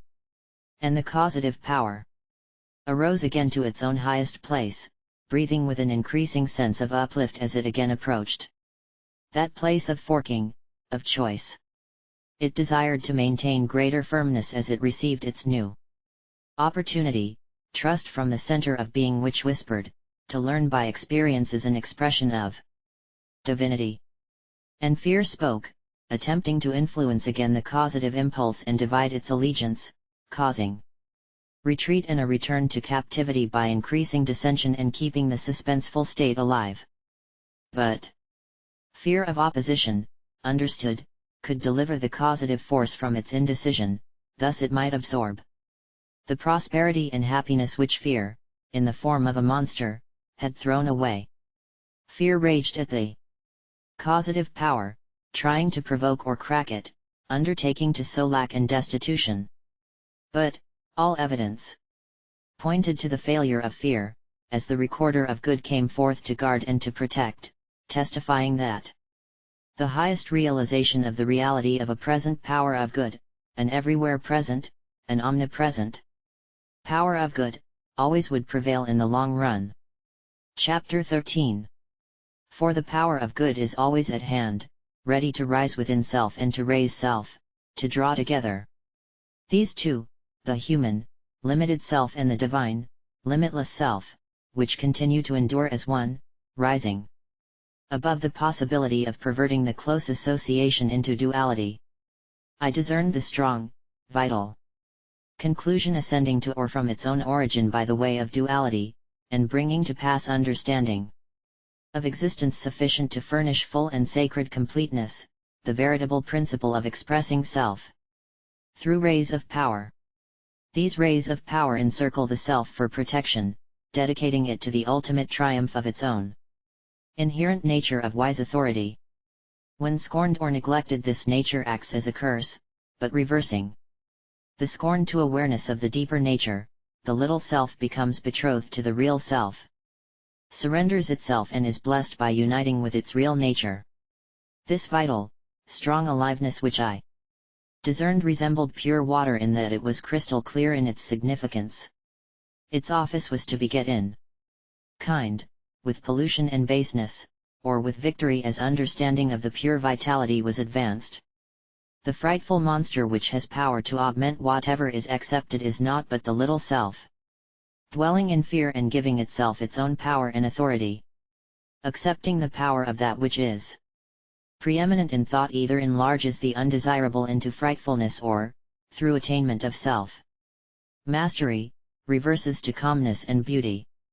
And I perceived that the principal thing was to destroy or subdue the calamity of fright and then to impose impotency upon its treachery, thus reversing affliction, which is a form of division, to perfect wholeness, through adoration of the ever-present saving power of goodness.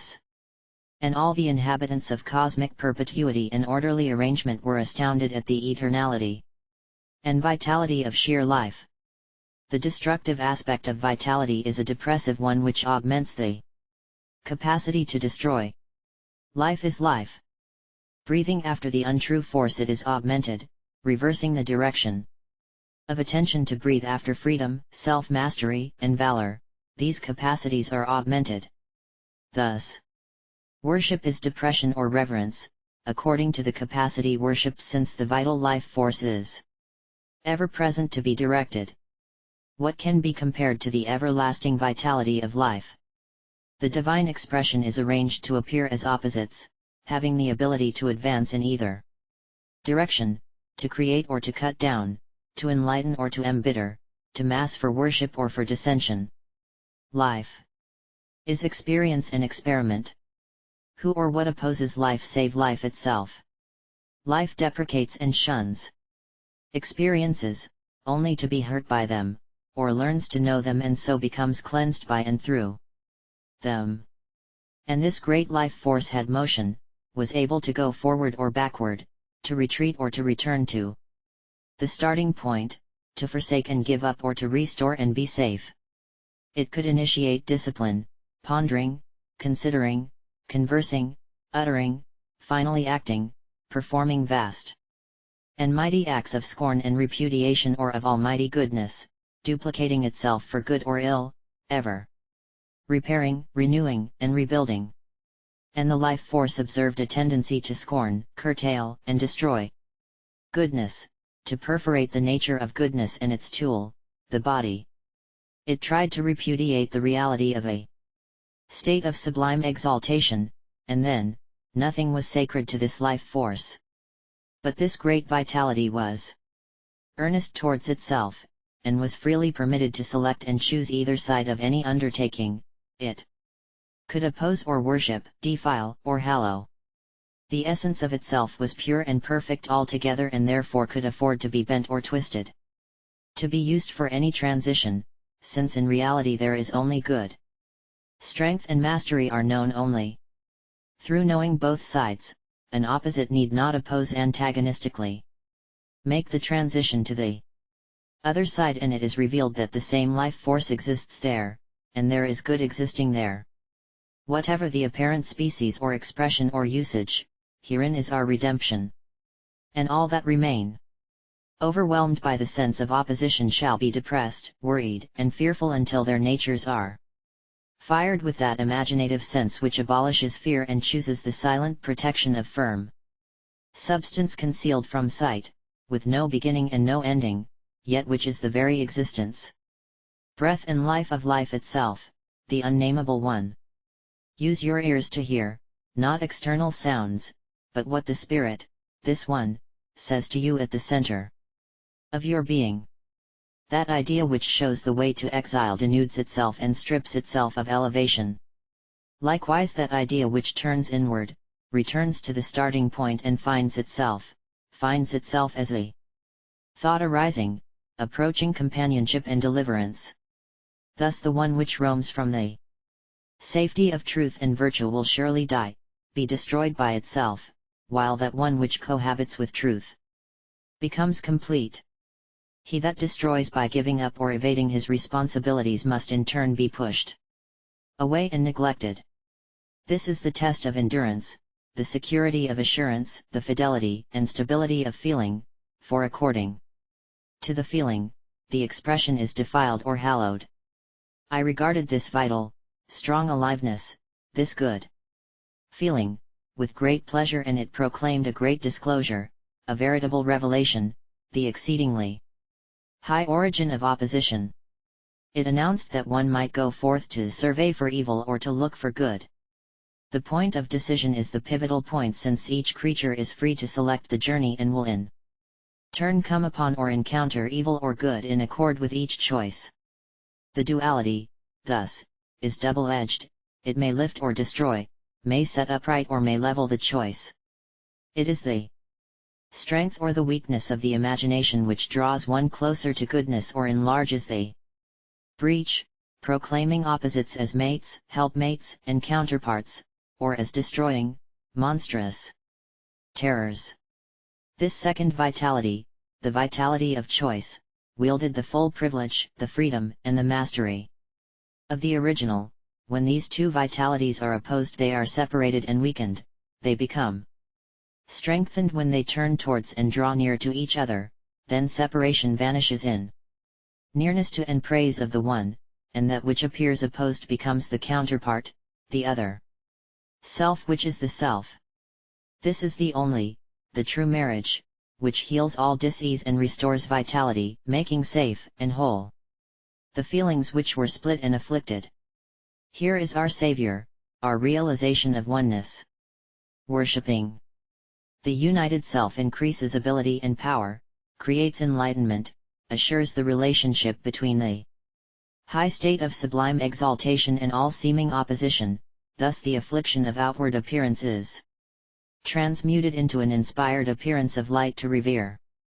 Look well, behold, consider, discern, revere, and rejoice, gaze with wonderment at the wholesomeness of the complete person, woman, man, wife, husband, dreamer, builder, mortal extended to complete man, divinity, uniting with opposition, which is indeed but another aspect of the presence, enraptures the imagination, so that it weaves from ignorance, sorrow, and wickedness a great understanding, knowledge and wisdom. When separation is better understood, it is seen as differentiation rather than division. Thus, seeming oppositions complement each other to bring forth marvelous works and show the wholeness of the Absolute One.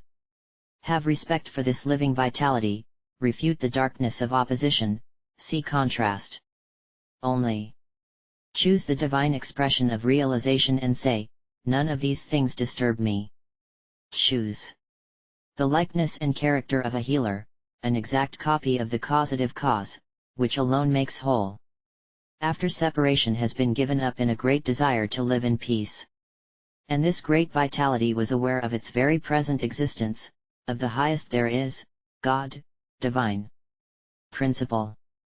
Through this awareness the decision was made as to what should be destroyed and what healed.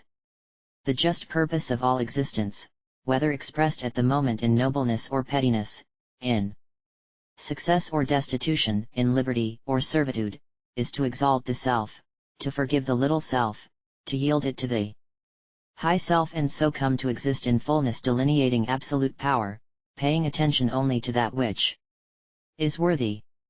The whole state or expression alone is worthy or able to win, to surrender to or to redeem the lesser. 1. It is the Savior and its signature is the nature of authority, of understanding, of utter awareness. Only this knowledge of the oneness of all things, however opposed they may seem to be, only this can ever expiate sin, sin being the sense of separation, the dual state whose opposite is one state, the one absorbing the two. This is it, the great and final authority. This is the center of all things, to be aware of existence as that most worthy of esteem and value, as the causative vitality of the Logos or divine expression, which alone can expiate all sin, can wipe out all separation. This is the Christ of the whole being, of men and women, and thus of man. Take inventory. Search and find out that this basic truth is joyous and its gladness multiplies and increases indefinitely into myriad, endless multiples of itself, all are one. Chapter 14. And I advised myself to wait expectantly and to anticipate in thought toward good, and at once was brought forth the image and it substantiated the uplifted feeling of expiated sin which follows when Yah has prevailed and oneness replaced duality.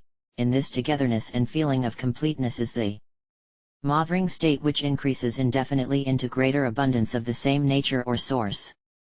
There is no limit, existences and it expresses in kind. And I was persuaded by the vibration of expansion and I yielded myself to expansion, and the undesirable dissolved away, slaking my thirst for it, and satisfying me with abundance of secure desires which called aloud to me in tones of sweetest song. The purpose of this fresh song was to create change, to redirect my attention and reform my desires so that I would turn about and restore the utterance of praise. This induced a motion towards the place of power and an allowing of generation, i.e. permitting to be conceived a new life, born out of desolation. Through confusion, fresh, vital, new emotion in great abundance. This new way is observed only through discipline, complete discipline of man, male and female, imagination and emotion, in order to use the mother-father state of creative power. Again, there is no limit, either as to amount or direction, existences and is in agreement with constant or habitual thought and feeling. Hence, to be rid of formed expression it is necessary to about face, turn away from or release that expression. Only the one who so does can find release and at one ment. Only such as find this release can avoid becoming entangled in confused emotions, for it is such an one only who is single-eyed and one-pointed in purity to good. Hence it follows that such as do not become spoiled or wounded through their feelings or emotions are the ones who keep united secretly, or in their deep or innermost parts, with that good. These are the ones which are joined in perfect understanding to imagination, knowing imagination to be a transition state, necessary in the moving on toward that perfect center which is the starting point to which we all must return. These who so understand and believe are rescued from recognized experience, sacrificing it for the image of greater good. And in their speech came forth no trickery, for they comprehended wisdom and moved toward the place of power by feeling not separate from good. And I considered another aspect or possible message hidden in the depths of myself, in the very center of expansion, existing for the very purpose of announcing goodness and well-being and to proclaim assurance to all who remain firm and who accept form cheerfully. This message was for wholeness of races, clans, and languages, yet, for all the multitude of congregated units, and this message related with the intelligent majesty and security of a strong vibration. Stand in awe of and revere the power of goodness and move consciously toward goodness and return to your own center with praise, for it is the moment and time of and for prayer, when the real self will make known to the human self the sublime exaltation of their oneness. Whether in outer form, in the roar of duality or through the vigor and energy of expression, all are one. closely impinging on.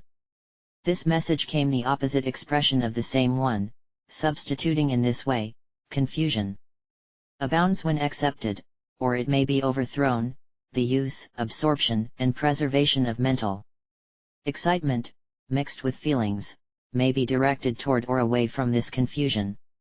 And a third message or sign was boldly sounded: if any person carves fresh vitality out of his character, exalting in his expression the high self, clearly approaching the sense of power, this very high self shall absorb that which is expelled, and dissolve the angry breath into the breath of spirit, which is the origin of all, mixed and separate though all things may seem, thus delivering the human self from its grief and fury.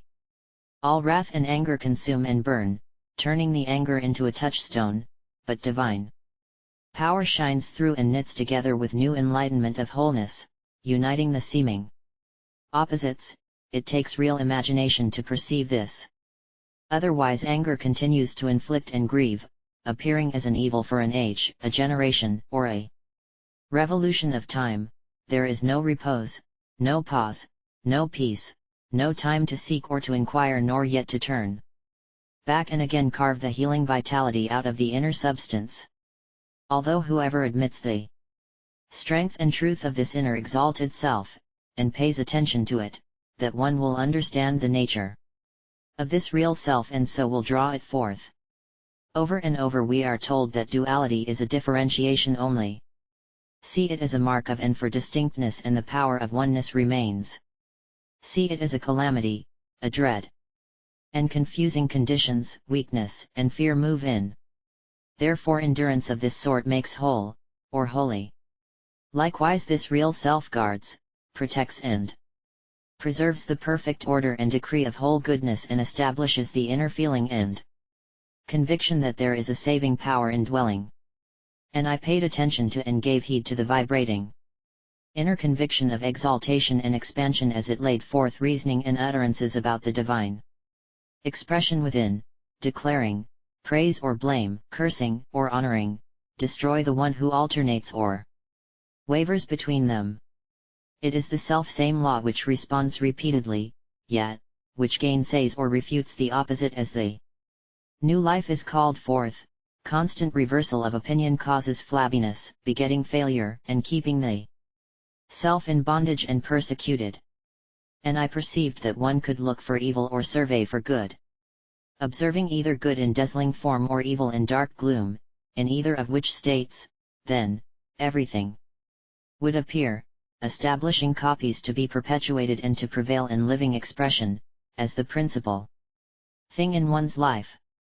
This principal thing could be an ornament only or could refine for dedication and protection. The choice is each man's, and the power of a net or snare of darkness is as great as the strength or refuge or enlightenment.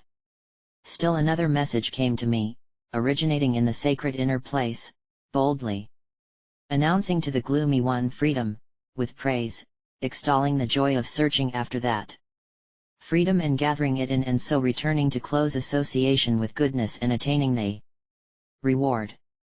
And as one continued to gather a feeling of joy right in the midst of gloom, the gloom was dispersed, and that one, extolling praise, was divorced from his alarm, or despair, and was caught up in the web of its opposite, and that opposite, which was joy, became the partner instead of gloom. The message, or messenger, which had its origin in joy, attains its great ability in the self-same exaltation of expansion which exists in the whole substance of the inner understanding. It is the self and is, therefore, the ability and the power to split away from the undesirable and to give refuge through the very act of gathering in joy. Still another aspect exists in the origin, the aspect of sacrifice, of burning of the undesirable states and of springing forward from them, prevailing, with assurance, unto victory, the victory of Almighty goodness.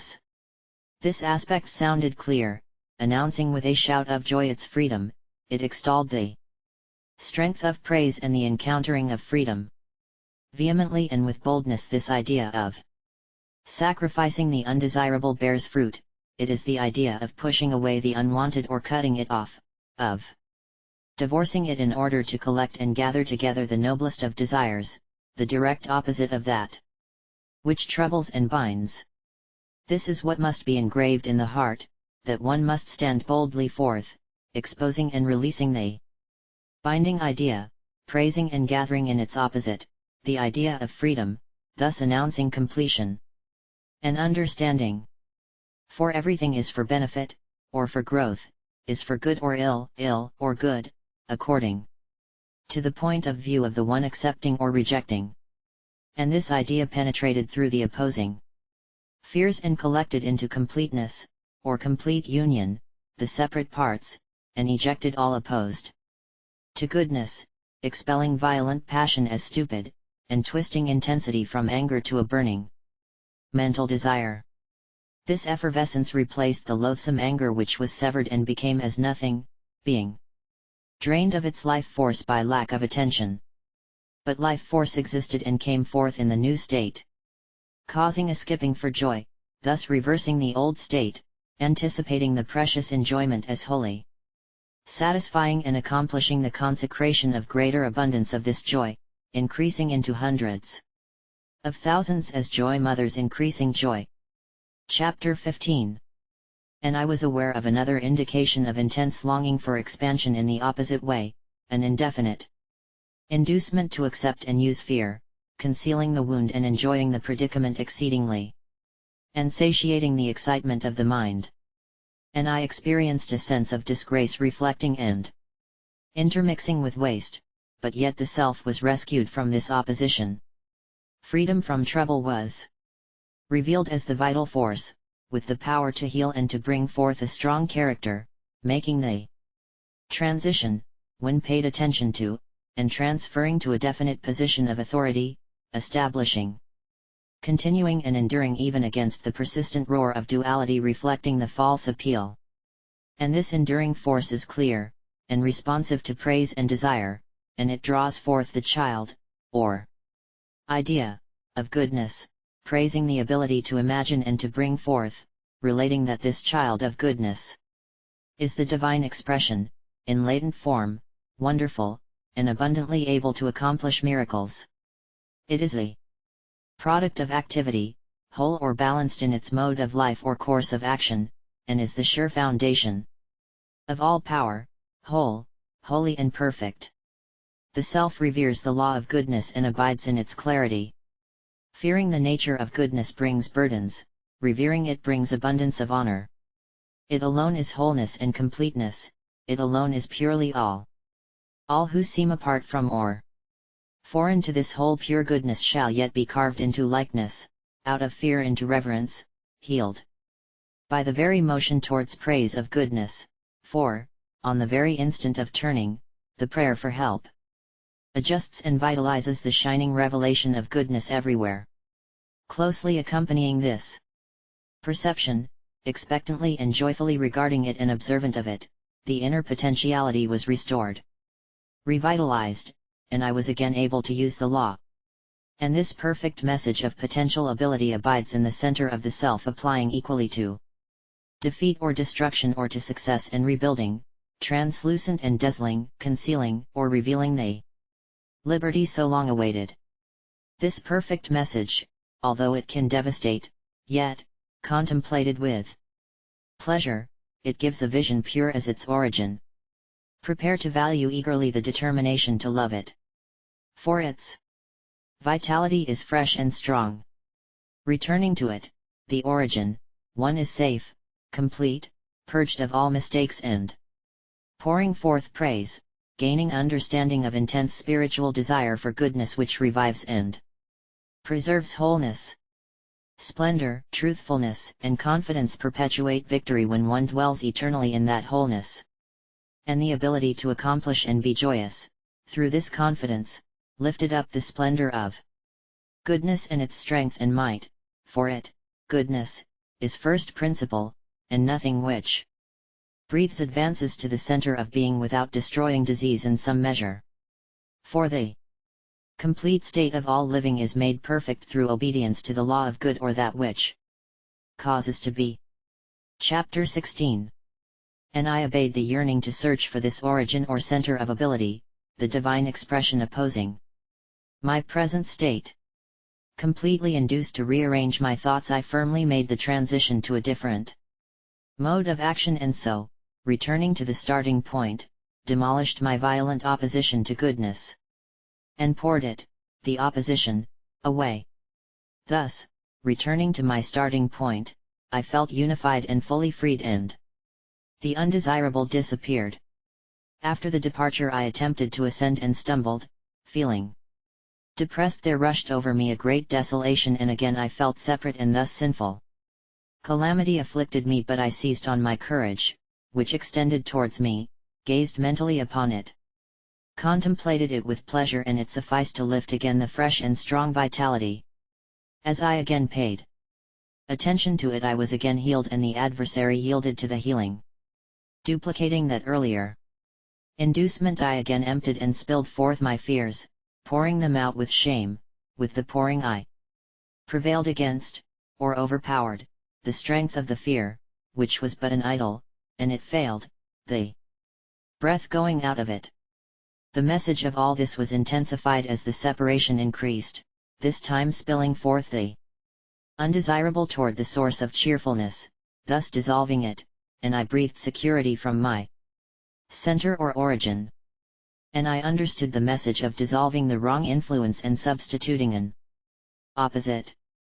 Integrity, stability, and truth make right and holy. They are the law, they were the law, and they shall be the law of wholeness, always. This is Elohim, the supreme goodness, and is the one right. Search and examine this and resolve to expand self to self. They, people, appear able, or exist, in order to expend their life force in agreement with the center of desire for perfection. Expending it on fear defile, but turning back to the starting point of goodness and forsaking fear, goodness is absorbed and sin is expiated. And I gave good heed to the origin, or center. Strength, because the law of goodness is the whole strength, discerning this brings balance, integrity, sincerity and certainty. A new vitality delivered me from wasting my happiness and illumination, and I was able to glow with courage and to integrate myself in this new enlightenment. And courage burned in me, as an intense desire for security was conceived in me, and exposed the nature of goodness, that inner, real essence, which is able to bring about any transition by revealing the inevitability of defeat apart from it, and I was not sorry to turn back to true worship. Thus induced to deliver a judgment on my situation, I expended energy and stood boldly forth against continued ignorance, preferring to understand and accomplish dominion. It took wearing effort which squeezed me to the bone, but I adhered with patience and spoke for conviction, exposing as the true cause the goodness of exaltation and expansion as opposed to wearing effort and constraint. This caused me to turn back to my own center and to think differently and to accept the opportunity for action and accomplishment. The myriad number of inducements gushing forth increased both my cheerfulness and my prosperity as the waters of consciousness poured over me, from the depths of me, and carried away the old fears, dissolving them again, and abundantly satisfying my deep urge for security. Confusion and disappointment, those wasting forces, were parched and dried up to permit a new course of life, a new mode of action, to become the foundation of new power and to rule surely and eternally with increased order and strength. And I discerned the intense strength in shame, its resemblance to desire, and how it skipped about in the manner of spirit, attaining a degree of action which appeared inspiring and vital, but was only fearful and degrading. It was an impostor, and as such could only come to naught. For all that actively opposes the true spirit serves to keep the human spirit in bondage, separating the human and divine, to all appearances, departing from safety and truth and increasing the ruling power of opposition, consuming integrity and gliding swiftly toward the desiccation of search for the Almighty One. But look intently, reconsider and take joy, for you may turn about I, the Spirit, come secretly to benefit man, to guard and protect him from his weakness. Be alert and keep vigilant, associate with that which is honorable and worthy, wrap yourself around with splendor and magnificence, or peradventure you will respond to emptiness and lack and become conversant with the shame of poverty. Look up, look within, that you may recover your vision and so lose confusion and regain respect. And the real self, or spirit, the uniting principle, caused the two selves, the seeming two, to unite. In and through controlling conditions and through praising the one, resulting in a transition from feeling opposed, to fusing together.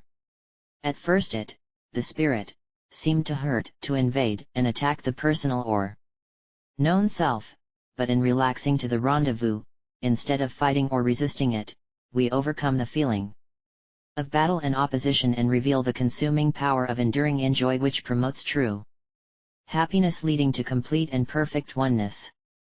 NB to verse 16, this is the famous Armageddon verse. Gather and Armageddon both mean gather, union or completeness. The other words all point out that opportunity to think can lead to opposition and hurting self, or to praise happiness and liberty. And this sense of completeness induced me to empty myself again of undesirable states of mind, and to expand into the power of all goodness, breathing that power unconsciously but constantly unto eternity. As I yielded to this inducement and abode in it in my thought and feeling, there was brought forth in me a renewed intent to search after the vibration of self-existence, which originated all things and held the inimitable capacity for self-expression and increasing power. As I thought all this, the divine expression or Christ light of understanding within me asserted, no outer appearance can disturb me, for all opposition is in appearance only, and easily fuses into one. Let it happen in you. And there were many irritating vibrations reacting in and through me, roaring and causing me to tremble. In fickleness, my indecision caused upheavals, commotion, and great confusion, again making me fearful, although the light of illumination continued to flash through the darkness as the Spirit continued to repeat, reverse yourself and return to the starting point, or that center from which all motion proceeds. Courage continued to contend in me with carnal or external inclination.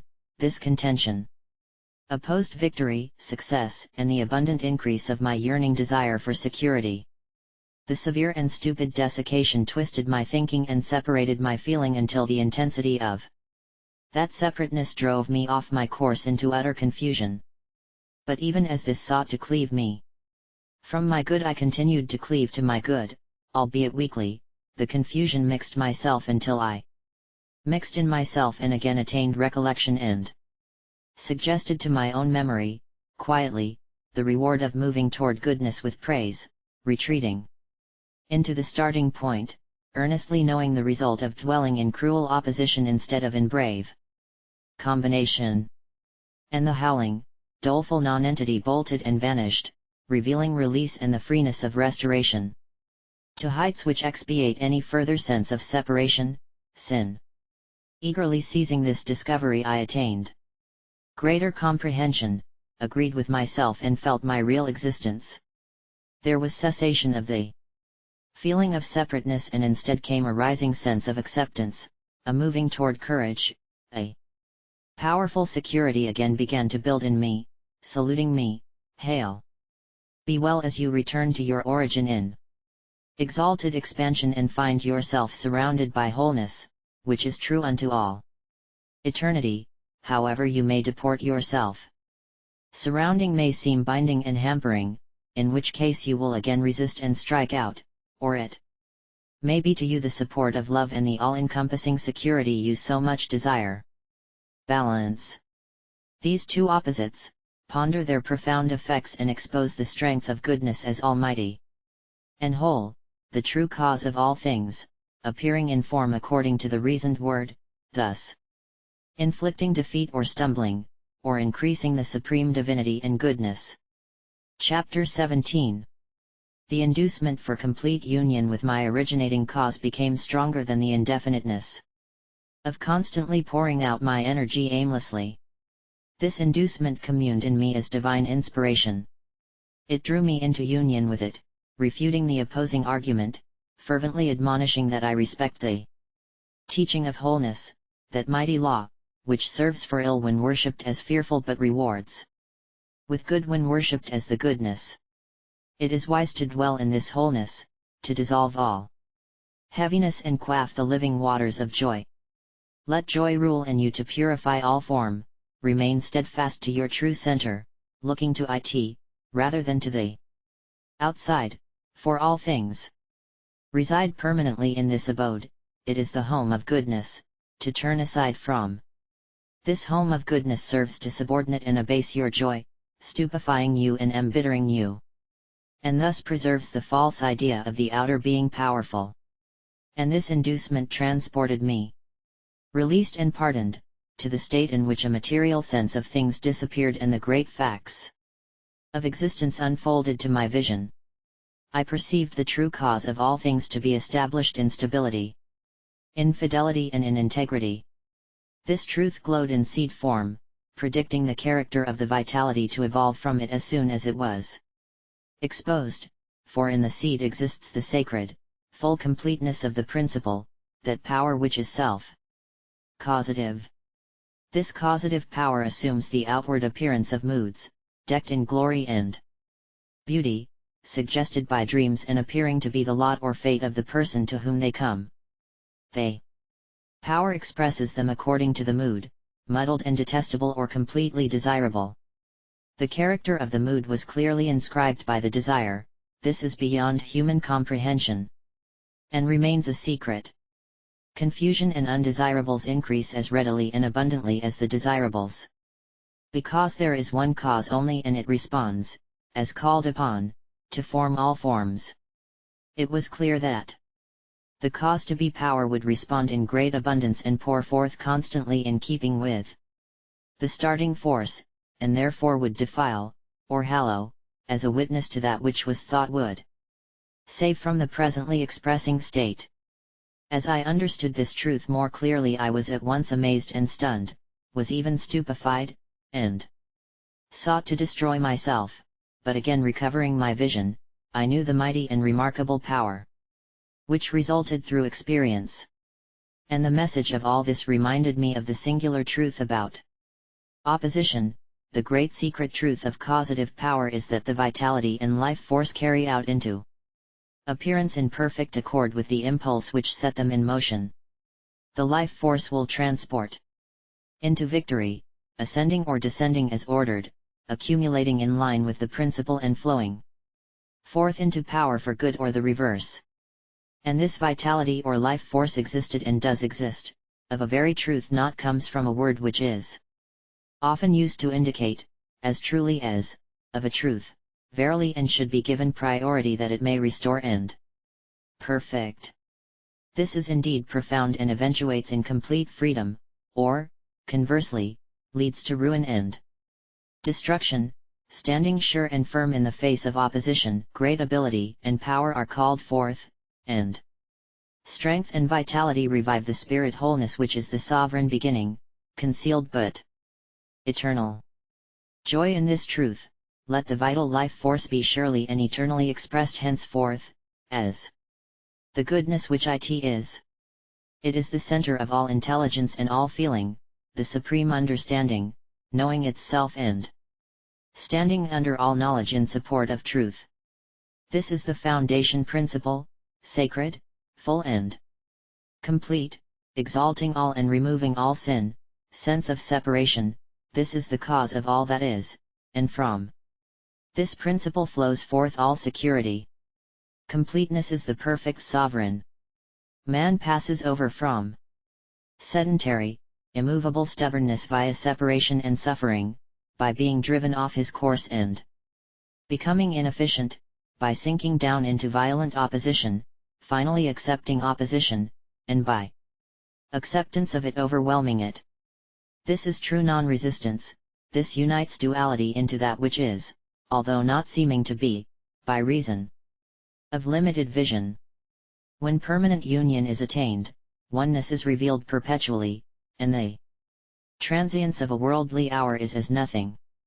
This life force, which is of a truth the whole, this richness, beyond even sacred perfection, disappears in ruin and is as nothing, until restored to its starting point, or center of being, by being released from fearful thoughts. The accumulation of power which I discerned grows surely, and grows toward the real self, which is the foundation of power, and activates man to express his natural and inborn valor. This great and vigorous capacity for freedom and mastery lifts the little self, exalting it in union with the One, till they blend into perfect wholeness. United thus at the creative center, freedom and mastery shine with a great light, and vitality is able to express in courage and firmness, and all effort is then successful. The law of laws, the sure ruling principle is that courageous effort and firm mastery deprecate grief and create enlightened images which subdue the antagonism of opposites, and raise the seeming opposites from opposing forces to the completeness of two becoming one. All who hear and obey this urge to unite, and proclaim it as the law, shall be accounted happy and acceptable, and shall be established in complete prosperity, which indicates utter reliance on the light of inner realization. This law of laws asserted, no outside thing can by any means hurt you. The law, can influence and dissolve any situation, causing it to melt away when you cease traveling about mentally and decide to settle on the truth.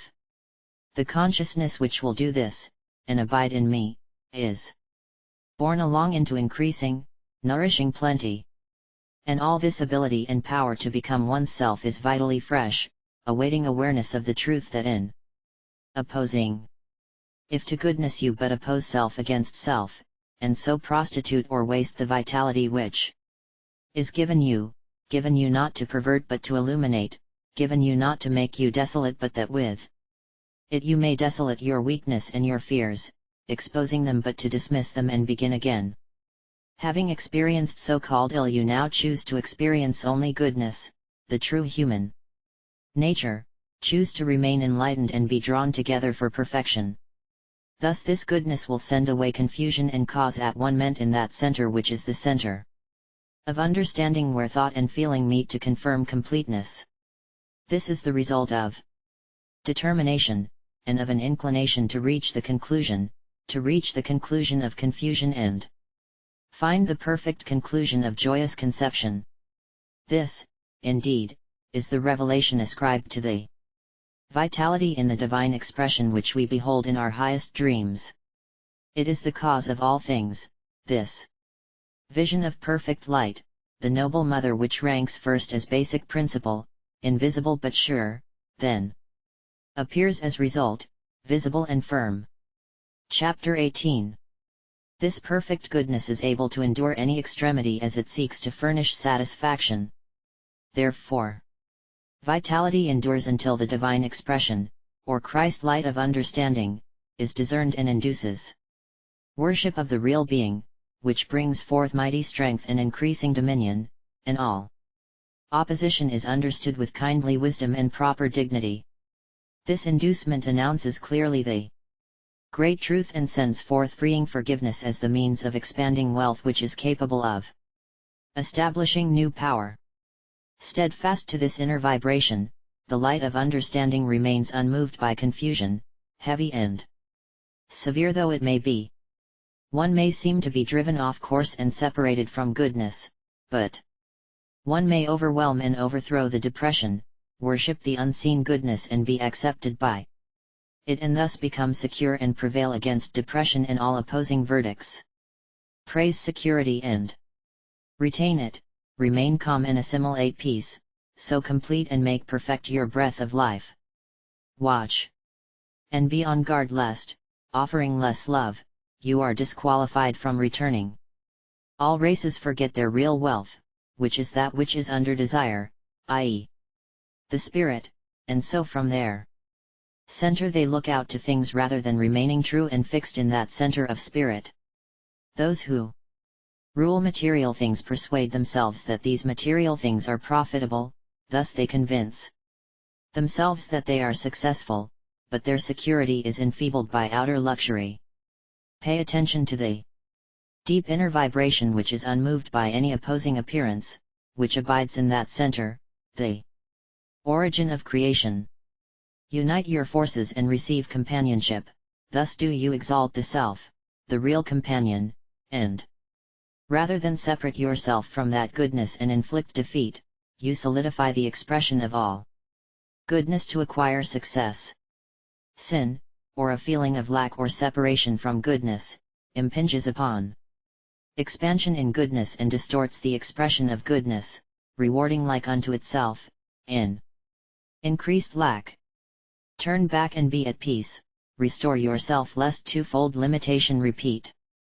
Vacillation is a self-sown crop, actively rewarding that which it practices, toil and labor. One's lot or fate exists through accomplishment, be it of joy to satisfaction or of toil to fearfulness. This vacillating state is weighty with grievous burdens, indulging self in luxurious pleasures which vex and torture one to depression, dealing out wounds and denying the true center, substituting the appointment of desolation and dreaming of trouble. Thus defeat and calamity come to pass, breaking forth as though they were the self and abolishing the goal, through separation from the true self. Thus, destitution and lamentation are experienced, resulting in a motion toward waste, solidifying the infliction. For the law of goodness condemns or esteems through self-expression. The foundation of all the power in form is to be found at the center, the focal point of everything. True to the goodness out of which all came, preserving and manifesting that goodness as a breathing vitality. All is wholeness and perfection. Vice versa, idolizing the outer form keeps the shell of form alive and active in luxurious expression until it encloses with searing flame and there seems to be no escape. Remote from the center of goodness, albeit only in thought, reverence approaches the fearful or apprehensive state and inflicts torture. Oh, that the noble longing to think clearly would awake again to guard the whole man, that he might again have respect for and consider perceptive prayer and thus see the divine law expressed to goodness. When turned from that center of goodness, it is in opposition to you, and then it is necessary to seek it out again, else will you lament and grieve as an exile, then only with renewed confidence can you redeem the former condition. Seek diligently to furnish what is needed, determination and great desire. These crystallize and fuse into confidence, making firm all former dalliance or vacillation and likewise strengthening character. This, in turn, dissipates fear which is transformed into reverence. Thus refined into a state of uprightness or right understanding, so remain, firm and consecrated, protected and rested, cleansed from agitation and limitation, revitalized, to rule with joy, thus strong enough to breathe wholeness through your being and so heal and make every whit whole. This is the courage which is able to set free any experience that it may produce, or to bring into manifestation the breathing, living spirit of wholeness which is the true desire and the rich delight of every longing one, satisfying completely the suffering one and disclosing true liberty as the Christ, or light of understanding. This self-same understanding is the only perfect satisfaction acceptable to goodness. Joyous completion is revealed and increases more and more perfectly as freedom is rightly valued and attained through greater and greater understanding. Seeking the highest expression of good liberates power and abundance, continuing to revere and trust that goodness, all grief and sorrow shall become remote and recede from you in direct ratio to the abiding in trust. Oh, that the divine expression would become so strong in me that no outer thing could ever again move me, or distress me, so mighty and so competent is the divine expression. I long to clarify my thinking and place such a guard over all my thoughts that confidence will return in me and continue to purge my stubbornness, removing it by refining it and by extending and developing the valuable and beloved Christ light of understanding. Let it become crystallized in me. This is the whole, the united one, consider it well, revive and restore the wholeness state in you. And power and freedom will be attained and become of such influence that all else will be absolved. Associating with the source of abundance increases the expression of wholeness. Thoroughly occupying oneself with goodness, duality ceases and again becomes remote and the self is once more set together with the self in perfect peace. Shouting for joy at the regained freedom which had been obscured, oppression vanished, and completion remained. Again united at the center, I could move forth from goodness and deny the power of its opposite. Goodness is the perfect mother, watchfully guarding that mother she delights to increase and reproduce herself. Discarding the light of principle proclaims oppression, sorrow and lamentation oppose themselves to goodness. Oh, that the noble mother of thought, the true center, would cure and make whole by adjusting existence, but it is all accomplished by any effort which may be a struggle and therefore in vain, or effort made in cooperation with freeness and therefore successful. Put all sense of duality in order and move only from the center of being, for that center is valuable, excellent and esteemed, it is the one, the whole. Have respect for this, and the desolation of solitude or loneliness comes to naught in the wholeness of the solitary one. Exult and be exceeding glad, for goodness is the spirit of wholeness and reveals herself as that which is sent with miraculous power to bring redemption when you agree with her and transfer your attention from the outer or opposing side to the inner united one. And a powerful inducement to do so lifted and sustained me so that I destroyed the opposing thought, which had inclined me to stumble heavily. I thereafter arranged my opposing thoughts with miraculous energy and activity and placed a guard over my confusion, tearing it down till it was demolished and penetrating the sense of frustration till it was transported into a sense of confidence. And the resounding vibration sang with excellence, breathing sounds of triumph which all too often were misheard as delusion and wiles. Triumph and alarm sound alike in noise, as an acclamation of joy or as a battle cry. Hence rumor resounded with fraud and subtly concealed the attainment of triumph, but, withal, with much difficulty, as I was listening intently for the authority of confidence. Confidence is courage and kindly wisdom, it illuminates with happiness and cheerfulness, yoking together thought and feeling in radiant joy, marrying them at the center point that they may unite to conceive good, only thus making complete and perfect the announcement of a return to greater confidence. But vacillating and wandering about agree with the opposition and traffic with confusion, whispering covertly to seduce all peoples and enchant them with delusions. The life force can be used to defile or to hallow. You may agree with delusion or agree with truth, agreeing with whichever one is in the innermost place.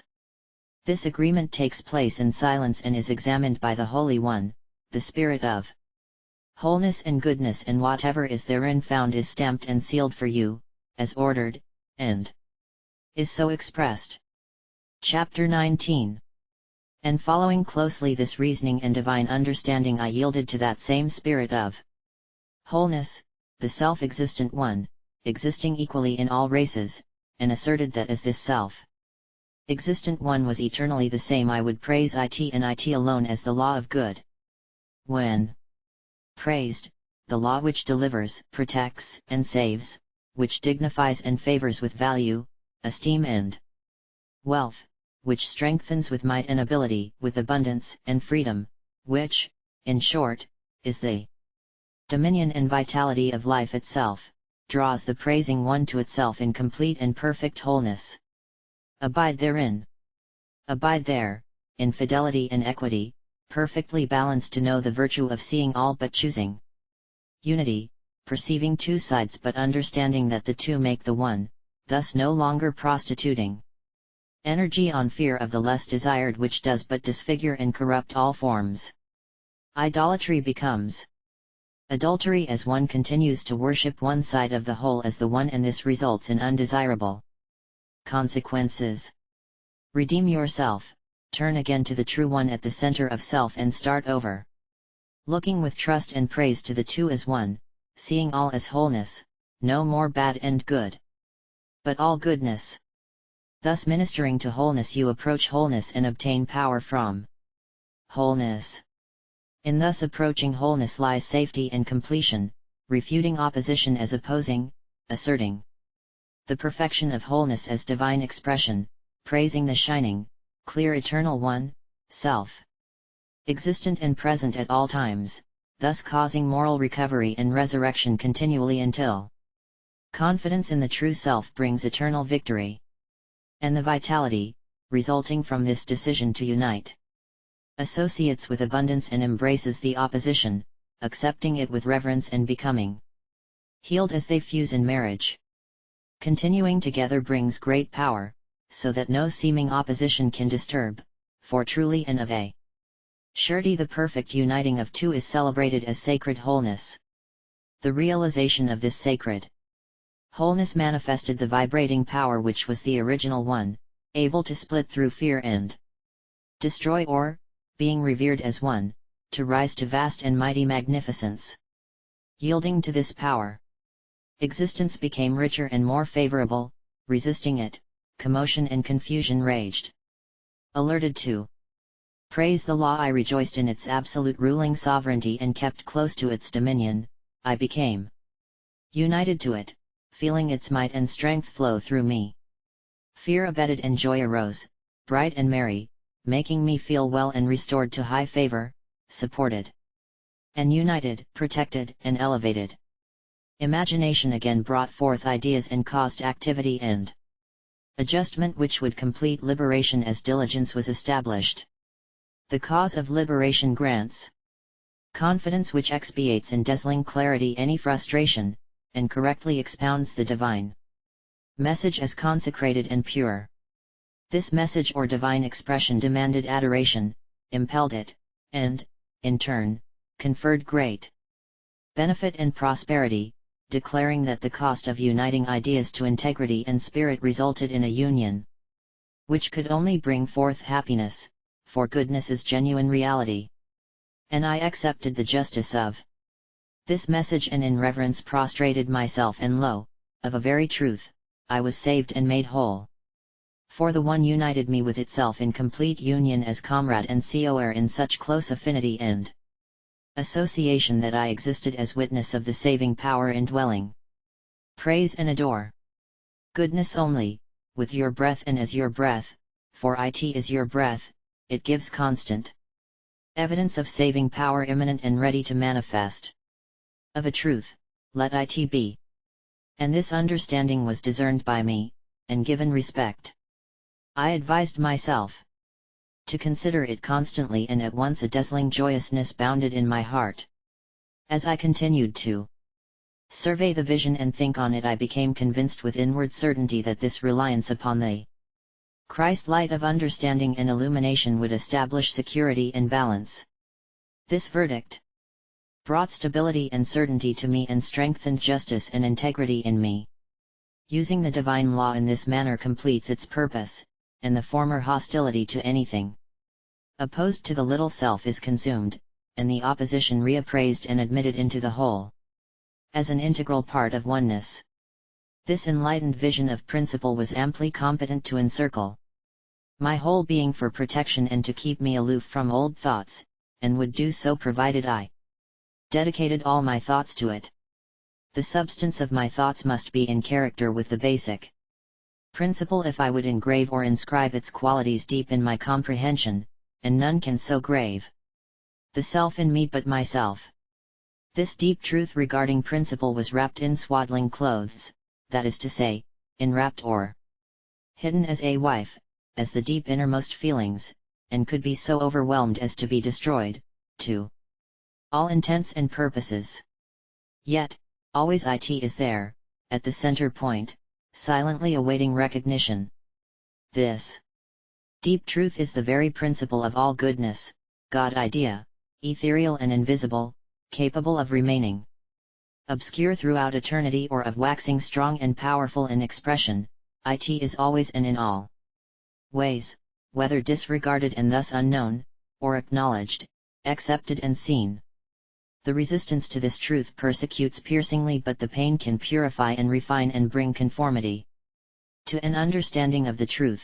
Right attitude is followed by pure confidence. Confidence, seated in the deep center of being, speaks truth and turns one back to his starting point, in the beginning. Goodness. This realization is the sharp sword, the freeing instrument of firm speech uttered to conquer all oppression, removing all division, subjugating them to correction and change. The support of all in life is either fear of or reverence for this inner power. Fear tramples as an oppressor, crushing and robbing the effervescing life force. Reverence crushes out the fear and turns the angry passion into ardent desire.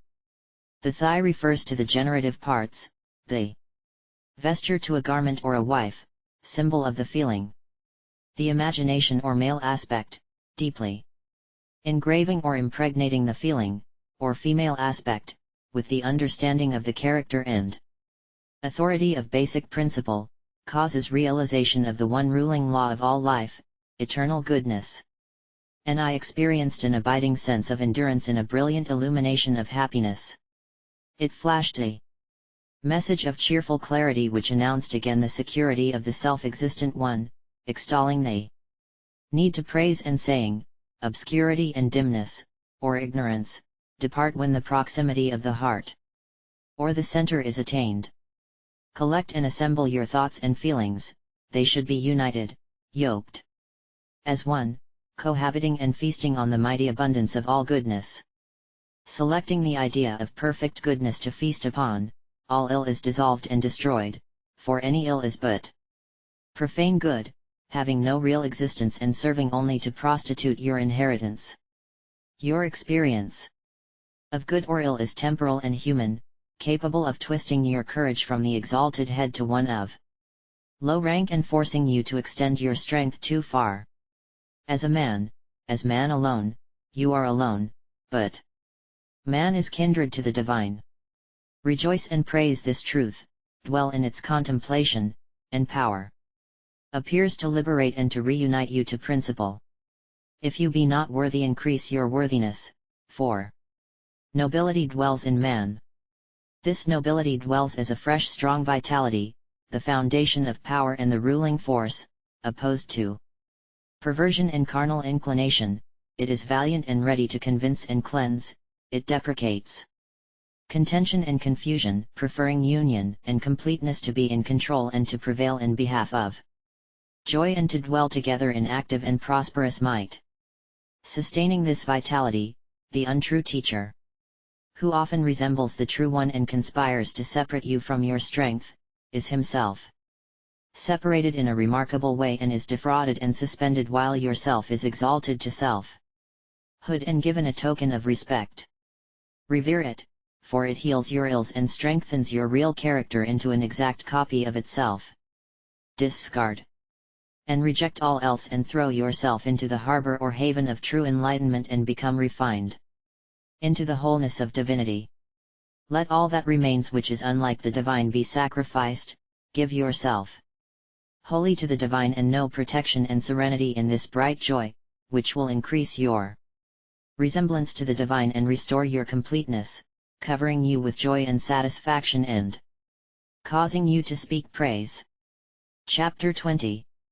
This is the great message of and from the inner center whence everything starts, universally or individually, from the center, expanding out, endlessly. Learn this that is and bow down in wonder and amazement and love, never be bowed down in depression. You exist and have substance and reality, not in your external appearance but in your inner life. This is the reality which will open to you all truth, depthless and profound, able to bind you through fright or to open a new channel for you to abounding joy. NB note 2 possible different meanings for bottomless pit as italicized in verses 1 and 3. Eschew your obstinate grasp on frightful visions, keep unmarried until you shall make contact with original principle and divine. The divine, which often seems against your human will and seems to be for trouble, but is in reality accusing you of opposing your own good and limiting the abundance ready for you from everlasting to everlasting. Throw away the infernal privation of fear, it only depresses and prostrate, restrict it by your own word and take it out of the way, shut. Resolutely establish the end of fear and be steadfast in opposing fear, let it enrapture and seduce you no longer but associate with and learn from the true cause. Accompany this true cause, include it in all your thinking and you will be free, not for an abbreviated time to come, but now and eternally. This is the foundation of power and I understood it and determined to remain steadfast. Justice and the divine law proffer the breath of spirit, utterly decapitating all which testifies against the divine expression of the existing inner saving power and the idea of utter goodness. Prostrate yourself before this self, adore it, be enslaved by it and you will be vital and alive, strong and free. This is the unsearchable truth, the great no thing which is without form, embodied only in imagination, an illusion to the unbeliever, but a healer to the one who emulates it, and releases the all of form to become one with the wholeness of all. All that man can be is the receiver, as the expression, of the activity of goodness. Accept the badge of servitude to this allness and be free, vital with the breath of spirit, regal in union, vanquished in completeness, for I reverse the old, destroy it mentally, relax to peace, turn again to the first cause, unite with it and cease all struggle and out from obscurity and disease you will arise, through recovery of spiritual truth, to stand again, a living being. Cursed, unlucky, and innocent or praised, lucky, and pure, unmixed, is that one who participates in union with the law, using the law with flattery and to snatch his own share in fear of no more, or using the law with honorable cooperation and accepting all as endlessly good. This latter is the living spiritual way of arising, to this one double good ensues and the old way of trial and error, of good or good versus bad is terminated and this one attains self-mastery, freedom, valor and abundance of good, a capacity to do good under the rule of goodness. Hence, this one realizes the vital first or principal sovereign and keeps close to it until the union of completeness is his, forever. After constant, frequent, and endless attention to and praise of goodness the feeling of anything opposing goodness concludes, or is finished. With this fear of other than good abolished, the self, which is Satan when set up as important, is released, pardoned, and utterly freed and returns to its starting point, the self surrendered to self, released from bondage and captured by truth. Truly enumerating and evaluating the arguments for and against close association with the true cause, any desire for living as anti-cause or outside of goodness disappears, and a desire to see all races enraptured by the opportunity to reverse their vacillation, to cease their roaming from safety, takes hold and transcends personal esteem or interest. Liberated from the dread of opposition, one is brought into juxtaposition with perfect protection. Encircled and surrounded, all opposition becomes complement, the counterpart or mate, all is guarded and drawn together, glowing and enlightened, expressing reverence, earnestly desired by all. The former deception of opposition which had so afflicted and besieged judgment was ejected and the goodness of all was divined, a harbor of safety for all vitality. The grief of any untrue expression being recognized, a return to the untrue states vanishes from desire and emerging with the whole supersedes and continues into eternity.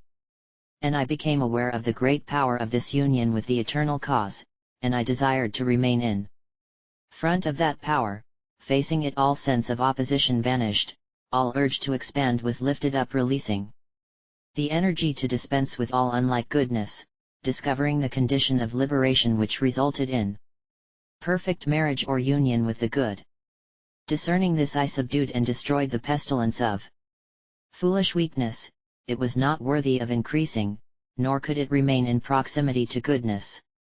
The true cause inscribed within was then observed, the true cause which is all life, vitality, desire, mind, immortality, spirit, the whole, pleasure, strength, substance. Foolishness, which is an empty carcass striving to be the image of goodness, is self-convicted, for it opposes goodness and separates from the supreme good. Failing to begin in goodness, it lusts for that which it already is, and thus prostitutes itself in waste, making toil of joyous action. This constant duality occupied normal existence so completely as to limit life in such a way as to make it seem finished, separate and calamitous, a punishment to be escaped from rather than a joyous state to delight in. Humankind was thus inflicted with a continual self-sown crop of toil and bondage. The lake of fire may be a dread and fearful thing to you if you so desire, but fire is enlightening and refining, and a lake is a harbor or haven. Thus I may cast out or utterly reject the pestilences, troubles, and limitations, throw them into the harbor, and find my boat of life lightened and safe in the harbor or haven of love and goodness. All things are twofold to human eyes, and death may be an end or a beginning. Repeating troubles and dwelling in fear is to die again in calamity. Of a truth, yea verily, your own acceptances are the cause of all expression, and your expression/life is the self-same substance. However you may use it, cast it away, and it hurts. Live it in union with its own goodness, and it heals. Chapter 21. I observed with pleasure that reform is possible, that I might regenerate myself by driving out the presently accepted form and uniting with a changed and fresh idea, for every advance follows the abolishing of some idea and substituting a change, thus departing from the present appearance. And I ceased the burdensome acceptance of duality. So I became Jehovah favored or loved and full of love, and I discerned the revelation of wholeness. I awoke and thought afresh, expelling old thoughts, and was rewarded by a new sense of perfection. Coming to subdue depression and to do reverence to the peacefulness of goodness, that goodness which is balanced in the expansion center and predisposed to remove all garnishing and reveal the complete and perfect two as one. And I responded and expanded to the vibration of love, and a release of fear affirmed my joy, and I became the abode of spirit, uniting in closeness and courage, and was set free, to remain firm and fast in permanent accord, if I chose to do so. This is possible for all races, for all folk, for goodness is all that is. And electing this permanent residence abolishes and destroys moaning lamentations, depressions, and calamities, all affliction of outward appearance, all sense of weariness at work, for that which is first, pure, and utter goodness unites with all and unites all in perfect peace.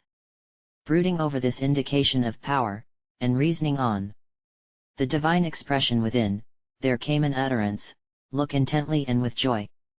I deprecate perversion and am ready to choose a fresh, clean selection, to recreate and regenerate vitality which shall be inscribed deeply with the divine expression, the word of goodness.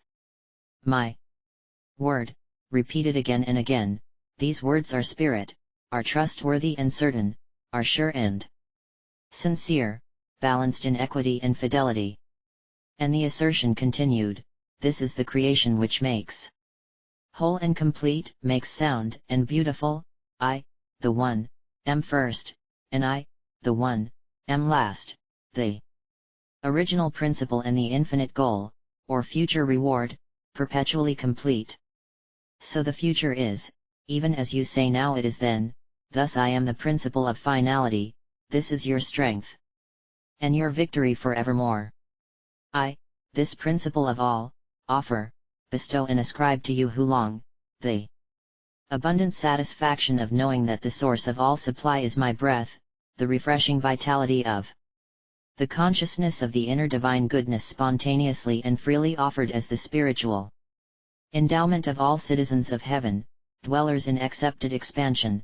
The Spirit urges all who desire to expand and to strengthen the inner breath, to occupy the elevated place in thought that they may possess the perpetual quality of renewal, of rebirth in goodness.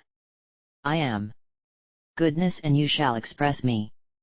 To all who do not so desire, all who shiver and shudder, all who are obstinate and rebellious, all who defy me and are enraged and offensive, all who destroy and strike with bitterness, all who prostitute their energies and idolize outer things, opposing the inner secrets, practicing their wiles to cover the truth, deceiving themselves and seeking to separate others from their good, to all of you I am a separate being, dividing your strength, apportioning your heritage, disuniting your thoughts and feelings so that you move in a circle of bewilderment, inflamed with anger. All of you shall pay double toll as you fear that which is not. This message filled me with awe, and there came a fuller inducement to unite with the Perfect One and to pour out all fear and to stand boldly up to all which seemed not good and to announce to it, perfection is eternal, you conceal my good to trip me, let me understand you. Thus I conversed with myself, musing and meditating on perfection, and the inner Christ light of understanding drew near and revealed the perfect efficiency of uniting thought and feeling under goodness. This marriage results in goodness expressing, or vice versa, for the law itself is immutable and works to bring forth issue like unto the parent thought and feeling which combined, transported by this revelation to realize the abundant power in spirit, I again determined to raise my vision, to elevate my thought and feeling and ascend to the pure source, the Holy Mother or source of wholeness, which alone is perfect and able to make good all things. For only goodness can go up or down and still remain good and capable of expanding into greater good. In other words, there is no up or down or good or bad, but only pure goodness, expressing as you, each one of you, decree at or in your starting point, the Church. See Chap 1, v 11, 1. This revelation exists in splendor and expresses through praise, praise at the center of your being. This is the point of resemblance, the place where you are likest God. Here is where the verdict is rendered. For equal value is given out based on that which is given, or put, in liberty for license or liberty for true freedom. Let it be radiant and magnificent, clean and pure. Jerusalem, the friendly, peaceful and complete state, is fortified by increased learning. Learn of goodness, and by associating with goodness, there are 12 gates and there were 12 disciples. 12 means to associate with, hence, to learn from and bring forth. Gate means to estimate, to think, to deliver, thus associate with your qualities, your characteristics, and with your Supreme Teacher, learn of and from that perfect goodness, think clearly and goodly, and goodness will deliver of itself. 12 angels would be inducements to learn the nature of goodness, learn to know its character, be sure of and understand pure goodness. This is the Holy or Whole Mother. This is engraved deep in your own heart, this nature of goodness, associate with this, it is the support of life, tribes, and the only complete quality which can prevail if you would become, or desire to become, radiantly intelligent and powerful and able to rule as or with goodness. 3 signifies intensity, gates are to estimate, think or deliver. West is the symbol of the outer or external, east of the inner or eternal, north of the gloomy or dark, south of a barren desert. Thus, through whichever thought you go, the type of thought is delivered to you in expression, intensified. 1. Meaning of wall is to produce from seed, as a mother. 1 meaning of city is to estimate or think, a mother. Thinking into feeling is the prerequisite of manifesting. This lesson must be learned, easily or through travail, but inculcated into your being it must be. How it is learned establishes your character and your awareness, your knowledge, and your understanding. The Apostle of the Lamb is he, the Christ light of understanding, that is sent you through your thinking. Talked means something said, including the thought, by implication the divine expression, thus we have a reiteration of the last sentence. This divine expression speaks to me through my thinking. Eagerly I carved or etched the thought into my determination, that I might erect or procure redemption. By extending my thought into the feeling or Mother Nature, and by guarding and enclosing my thoughts, restrain them and thus produce seed as a mother, wall, and so deliver the desired expression. This exactness of delivery is protected by the coming together of thought and feeling, the solid or square foundation for the future posterity of revived liberty. Extending this exactness, the inculcation is increased and the lesson of what constitutes redemption is fixed in consciousness and learned. Securing the future, elevating and extolling dignity and power, widening the liberty. These are and must be balanced for rectitude, for prosperity, and for concord. Cubit, wall, and hundred. Each trace back to mother, as bond of family, as unit of measure, as producing seed, according is self-sown crop or that which groweth of its own accord. Man is he that hath it, vitality. Breathing creature, the whole, angel is a message or messenger, an inducement, to bring glad tidings. Thus, the whole message of good tidings is induced to come forth as vitality, as the living, breathing creature of the self that is the self, sown or produced out of its own nature as the only bond or uniting force. The creative force which fortifies the producer of seed, or the feeling nature, heals and liberates, bringing about salvation which is acceptable and desirable and which reflects happiness and resembles the unmixed, refined liberty found only in the Holy One, the Whole One. This strong basis for fortifying and establishing true conception brings about the proper order for rising to completeness. From the sentence of human law to the verdict of divine law. This development is the most honored, esteemed, beloved and valued verdict obtainable and will acquit all from death. Collect your thoughts and unite with this conception, ordained from the beginning and able to deliver you into safety and freedom. Declare this truth over and over, recount and celebrate it, intensify it till it becomes a chasm of shining strength to keep you from returning to the old ways. In order to make yourself, to accumulate great things and grow rich as the complete and sacred one, it is necessary to overcome sedentary ways, to annihilate large numbers of things and so pass over into the cheerful, bright state of rejoicing, which teaches that your dream of power is the gem or base of all dreams which can furnish all that is needed to get you across the gulf of fear, that you may find your relationship to, or with the Father all goodness, the Whole One. Thinking deeply brings about a crystallization of the thought which completes or makes perfect whatever is thought about. Great intensity in the thought commits one to forming the thought, which is repeated, unless reversed. Face this truth and sever your thought from the undesirable that you may express unmixed joy and freedom, otherwise they remain inaccessible, for the expression must reflect the impression or that which underlies it. Thus the thought shines in the face and in the deed. Ability which is used for vanity, or for a vain thing, or for an act of no value, fails, for true power lies in the law of good. Use the strength of your imagination on the glory and might of goodness, and your capacity to express good increases abundantly. Awake to your lack of happiness, your failure to repair, rebuild, and renew. Happiness lies at the center of your being, for it is there that your thought meets your feeling, there where you excogitate and radiate your thought into enlightened cheer or distraught rage. Value dignity and praise, imagine in line with goodness, let the illumination of joy break forth. This joy heals the life of all who accept it, so that they become cured and perfectly whole in the divine expression or Christ light of understanding, the brightness and illumination of which cannot be described. The intensity of this power, when it is ruling, accomplishes much of rare value, beauty and majesty. To think exactly and in a guarded way shall of a truth never be prohibited or restrained. All are free to use thought earnestly and diligently, or to twist it into adversity. Practicing praise and reverence of Goodness in thinking produces the life of serenity and harmony.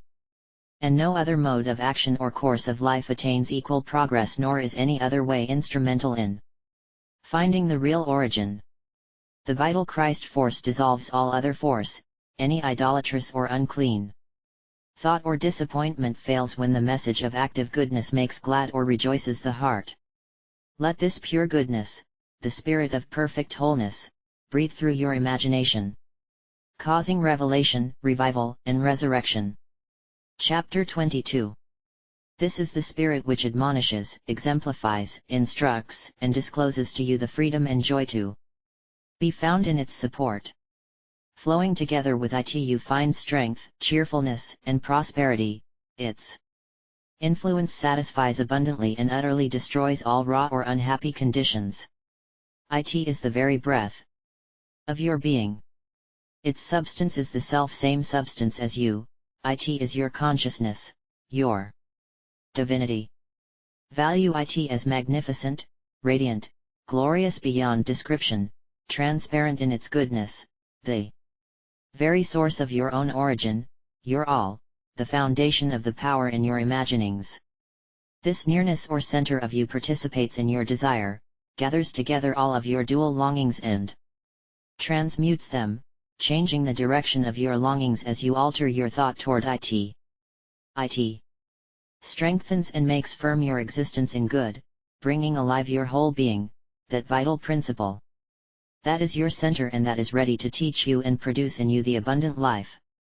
It is absolute and always at hand, ready to persuade you to rebuild and renew yourself into your complete and perfect self. It will sprout in your heart to deliver, release and heal you, as you give it your attention. It is the whole, divine, and perfect life force of saving power. It is goodness and is your all. Placing all your confidence in this inner spirit, there will be a cessation of all maligning, of all contempt and execration, no more speaking evil, for the place of power in you will bring forth goodness, compelling your attention and contributing to you, as to a child, bondage or freedom as you imagine. One or the other. Dreaming on this aspect of goodness, understanding it, character develops clear and strong in direct causal relationship to goodness, and lo, goodness is clearly discerned in your countenance. It will not be necessary to turn back to the old way, although failing to keep the light white and serviceable, the light will again become of no value, failure to shine clear or to give forth happiness augments the lack. Being constantly vigilant in keeping close to the starting center is the only way to have union with this power of goodness and to hold your imagination in line with goodness, until all that seems unrelated to goodness shall vanish and you will dwell in the eternal good, confidently and constantly until you are every whit whole. This assertion is certain, is trustworthy, and is your deepest security. Put all your reliance on this inner Christ light of understanding. It is the only reality, remain firmly established there and you will find your balance. This is the revelation of inspired and in-breathing light which will divorce you from the outer and release your inner aspect, or messenger of good news. Declare your whole attention to be upon goodness, live according to that goodness and it will compel the divine expression to be elevated in you, for it is at hand, sound and beautiful, ready to save you from all injury. Advise yourself well. Respect this vision and it will be attained speedily and completely. Keep in the straight way, associate only with praise, and your good desire lifted into acceptance will be the cause of goodness expressing the self-existent one within me, discerned with awareness the very astonishing light of Christ. Understanding, the true realization, from which I had seemed separated and so driven off my course. I had stumbled and fallen, but now I bent in obeisance and yielded myself to utter acceptance. Worshipping with my whole attention and in complete reverence, being healed. As I neared the center with praise, I was set upright to delineate or suggest support and to reveal victory. This self-existent one, which opposed my fears, asserted the presence of Christ light understanding in me and said, "Look up. Look within." Regard this with joy and practice no other work as assiduously as you serve this realization of understanding. Practice humanly and practice divinely, that the two may be one in you as a companion and close associate, participating to unite the human and the divine into the Christ wholeness, as agreed upon for your protection. Celebrate this declaration by your word of acceptance, and it becomes the cause of healing and of increased nobility. Do not oppose these things in your heart, but rather intensify your attestation of them as deep mental desires. Accept them and sing for joy, and you will be lifted up. Do not procrastinate. If you will approach this truth now, the original cause will move through you, as a channel, to cause a festival of commencement, a beginning again for eternity. If anyone has not yet reached the safety of completion, of perfect prosperity, of pleasant and friendly virtue, let him forgive the lack and relax in quietness, repose in peacefulness, and persevere in seeking his center. Release those that seem depraved, commend and praise the good in them, and abide with them. Using this power as far as in you lies, continue to avoid worry and endure in calmness, then shall you return to the pure, whole, and vital principle. Consider this joyfully and attain the desired vision without delay, for the recompense or reward restores peace. Turn back and be at peace as you reunite at the center with the one who will become known only as you persevere earnestly and diligently. This one is the only cause. It images, it sets in motion and changes the old image, and it becomes the new. It is the vital principle, first in time, order, and rank. It is before the first, for it originated first, middle, and last. It is commencement and finality, repeated endlessly, and of this kingdom, this foundation of power, there shall be no end. It is infinite. It seems to be many, yet it is united, for it is all and it is eternal. Adore the order of this one and the order of its decree, practice integrity, and gain strength and firmness therein, for integrity is the substance of all good. Guard well your thought and your feeling, and let them move only in the direction of your original good, the highest good in the universe.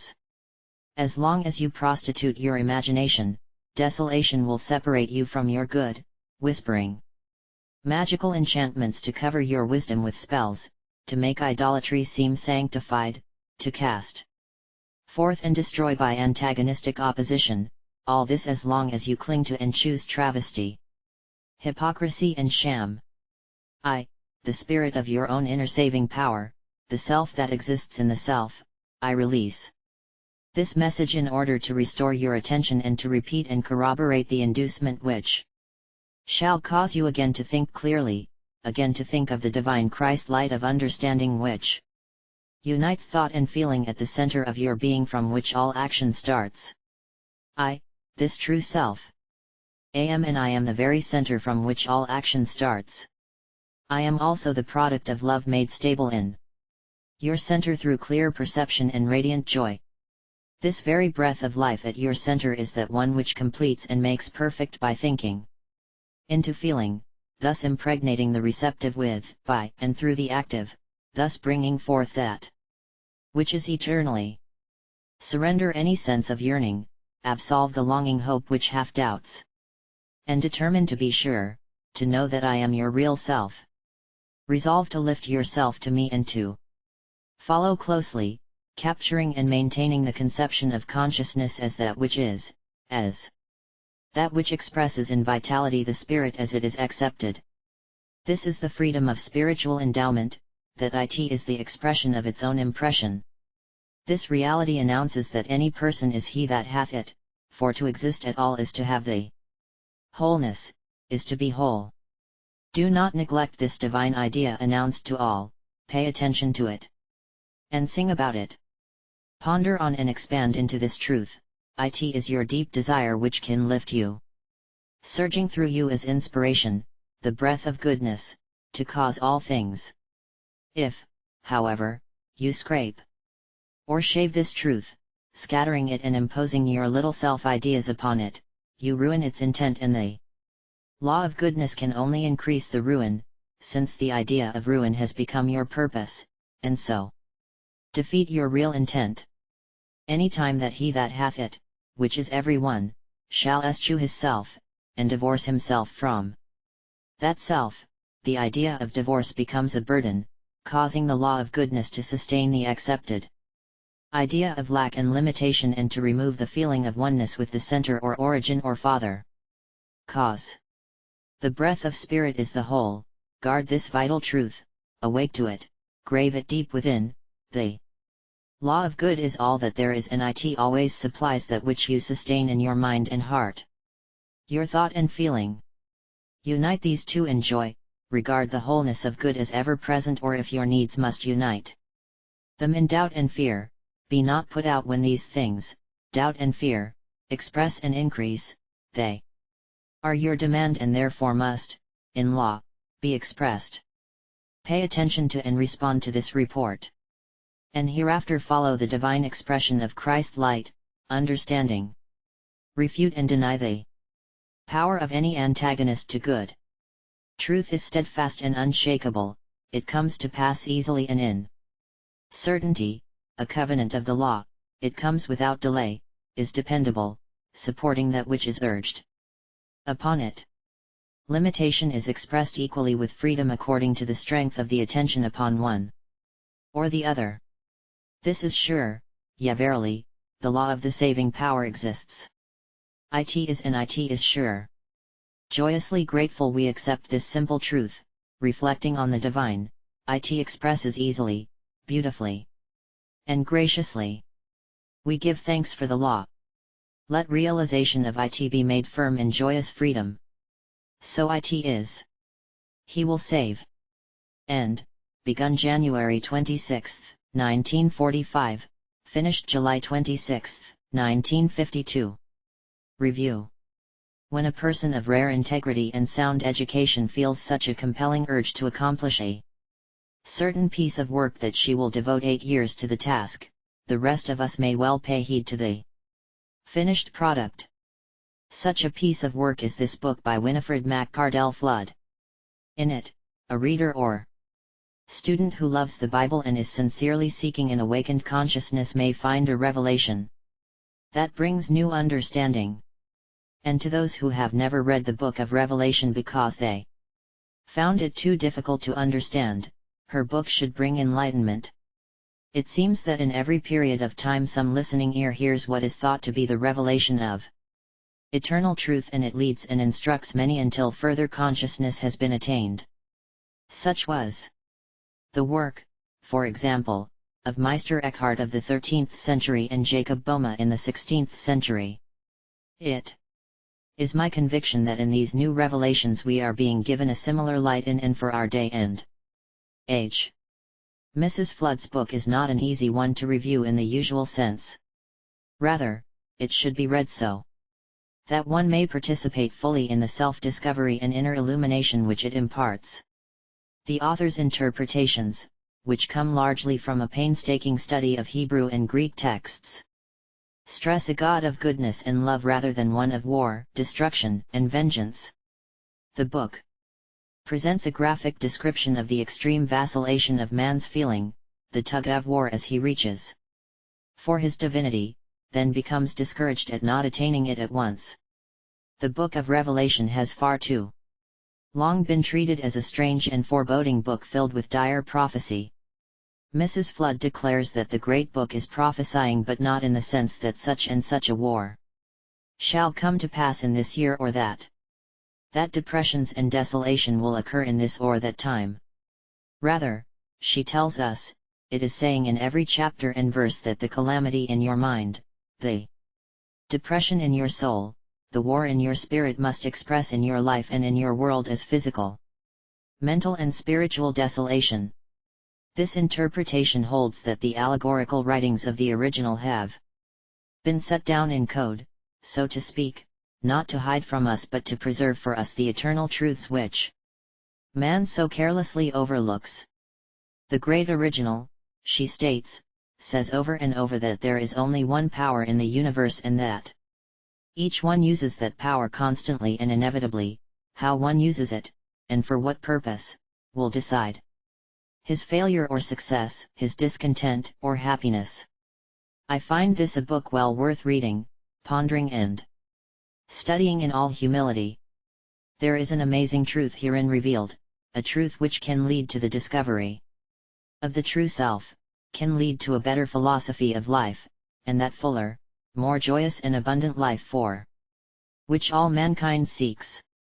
Laura M. Heyer, DSB, Review in Winter Park Topics, February 26, 1954. Biography. The author was born in Brooklyn, New York, on January 26, 1897 and passed on in Winter Park, Florida, on January 15, 1987. Everything about Winifred Maccardell Flood says she lived a lively and vibrant life.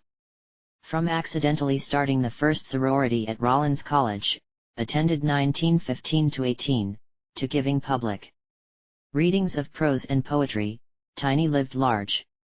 In 1921 she married Frank Maccardell, a doctor, with whom she had a son, Cameron, in 1929. From there she went on to study metaphysics in New York City, which ultimately resulted in her ordination as a minister. The author married her second husband, Paul Flood, an opera singer, in 1948, and they moved to Winter Park, Florida, in 1952. There, she and Flood had a studio where together they taught public speaking in the 1950s and 1960s. Maccardell Flood also gave what she called truth talks. In these it appears that she invited her listeners to consider the foundations of reality and the awakening of man to his divine nature, as she also does in this book. She completed another book/pamphlet, 10 Messages for Joyous Living, an interpretation of the 10 Commandments, in 1956.